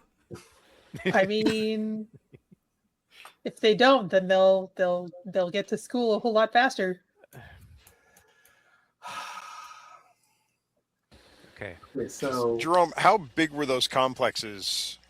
What if we aimed for something like 5 apartments or 4 apartments? And if you tried to get just a couple of apartments, the listed prices are in the Discord. I think he means getting a small complex. Yeah, you wouldn't be buying it directly like that. You could rent several units, but you couldn't actually buy just a couple units like that. For example, the Kresh line Habitats has estimated 420 to 600 units. Yeah, right now our potential list of need is 20 units. So that seemed a little overkill. Yeah. Yeah, these are huge buildings. Well, how about this? Let's rent someplace for a few months. We get her Oh, you know, sponsored. these are We oh, get her these are pricey. sponsored. We get her employed. We get her moved into this place. Yep. And she's got a few months to get on her feet. And Right. if we want to get into real estate, we can look at doing that, but that'll give us more time to figure out how we're going to do that. Yeah, I agree. Let's not take on too much at once here. Interesting idea, but clearly the credit outlay is just going to be too high to do that. So, I mean, okay. I get the feeling that some of the other people whose names we have, we're not just going to be fighting the bureaucracy. Yeah, especially with what Saris is saying. Seems like we're going to have to make our way through the underworld in various ways to help them. Okay. All right, then. Well, let's see what we're willing to do. If we can get them a 2-bedroom, 1 bedroom for herself, and her 2 little tykes can share another bedroom with a bunk bed, something that'll be affordable to her that is still safe and relatively close to where she works or will work. So Jerome, for these the apartment listings, are they all relatively close to where like Akamina's place and EDM is, or Not entirely, no. Because you guys aren't in the like residential district. okay? But I mean, there's obviously shuttle systems and whatnot. Or if Okay. anybody had like a speeder, it's not far at all. It's like 10, Okay. 15 minutes. Okay, good. Okay. All right. So should we email her with some of these options and see what she thinks? No, I think we should buy one and then tell her that Akmina is going to be reaching out.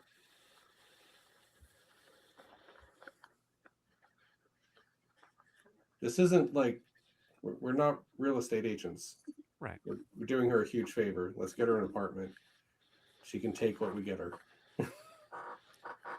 Fair. She can work her way up if she's capable, willing, which sounds like she is. Okay.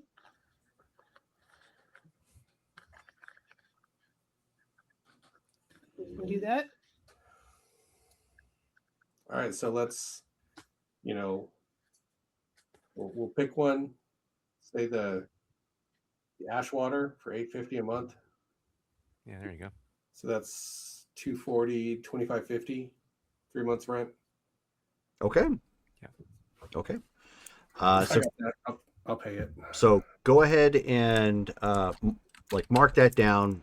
We're going to skip forward a little bit because we're wrapping up game here for tonight. After you like the day that she's moving into the apartment complex, the Ashwater Enclave. Drade, you end up getting a message. And it's from your the message is literally indicating it's like from your everyday concerned citizen in quotation marks. Okay. And it says the body of the message says, so looks like you just recently purchased an apartment at the Ashwater Enclave.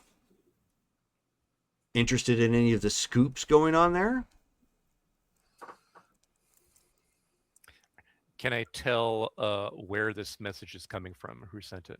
Yeah, it's from your exchange contact. Okay. That sounds like a side quest if I ever heard one. This whole thing's already a side quest. A side quest from our side quest. Yes.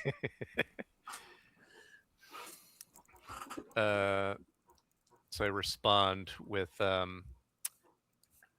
just helping somebody in need, get them back on their feet. They're hardworking and they deserve a second shot. Okay. And so he fires a message back and he says, "How did I know it was another altruistic effort? Your little group never ceases to surprise. Maybe you should know something about the Ashwater Enclave." What are you willing to share? We'll consider this one gratis. You may want to be aware that it's attempting to be seized by a corporate shell company managed by the Black Sun.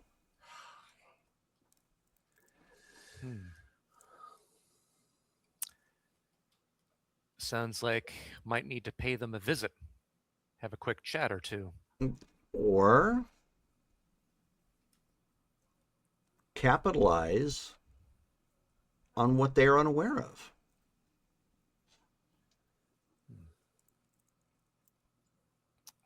Did you have anything in particular in mind? I could arrange for some time in about 3 hours from now if you and your little group are available. We can be. Where would you like to meet? Let's meet at your office for old time's sake. Excellent. We'll be here. Okay, and that's where we're going to stop for the evening. It's funny because I was already starting to plan on it, just how that all landed. I was generating some notes about like the apartment complex and whatnot, and then when I got to Ashwater, that little tidbit was already connected, and I'm thinking you're going to go with one of the other ones. As soon as you say Ashwater, I'm like, wow. That is Providence, right on. That's cool. So yeah, you literally stepped into a side quest of a side quest. So let's go ahead and do RP votes. Obviously, Callie had to go early. We're going to start off with Dale. Let's see. I'm gonna go with Brittany because she was instrumental in talking to her fellow Honduranian.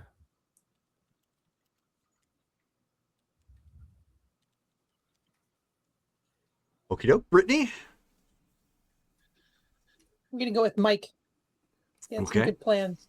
Okay. Matt.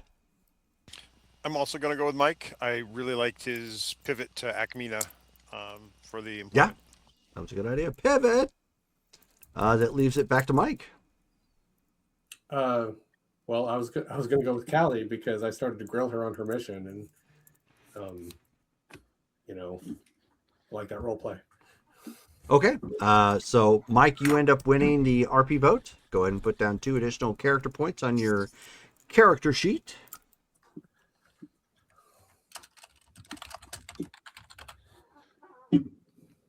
Okay, thank you guys. Yeah. All right. Well, we're going to go ahead and stop here for tonight. Our next game is coming up Friday for Mythic Savannah. And then Saturday, we're going to be playing Marvel Superheroes. That's at 6 p.m. Pacific Standard Time. And then the following week, I'm out of town. I'm going to my brother's wedding, so I won't even be around. So regretfully, we will not have D&D next week. So Priorities. I know. Priorities. At any rate, thank you guys all for hanging out with us tonight, the chatting and the back and forth and whatnot. And we will catch you all again next time. Good night, guys.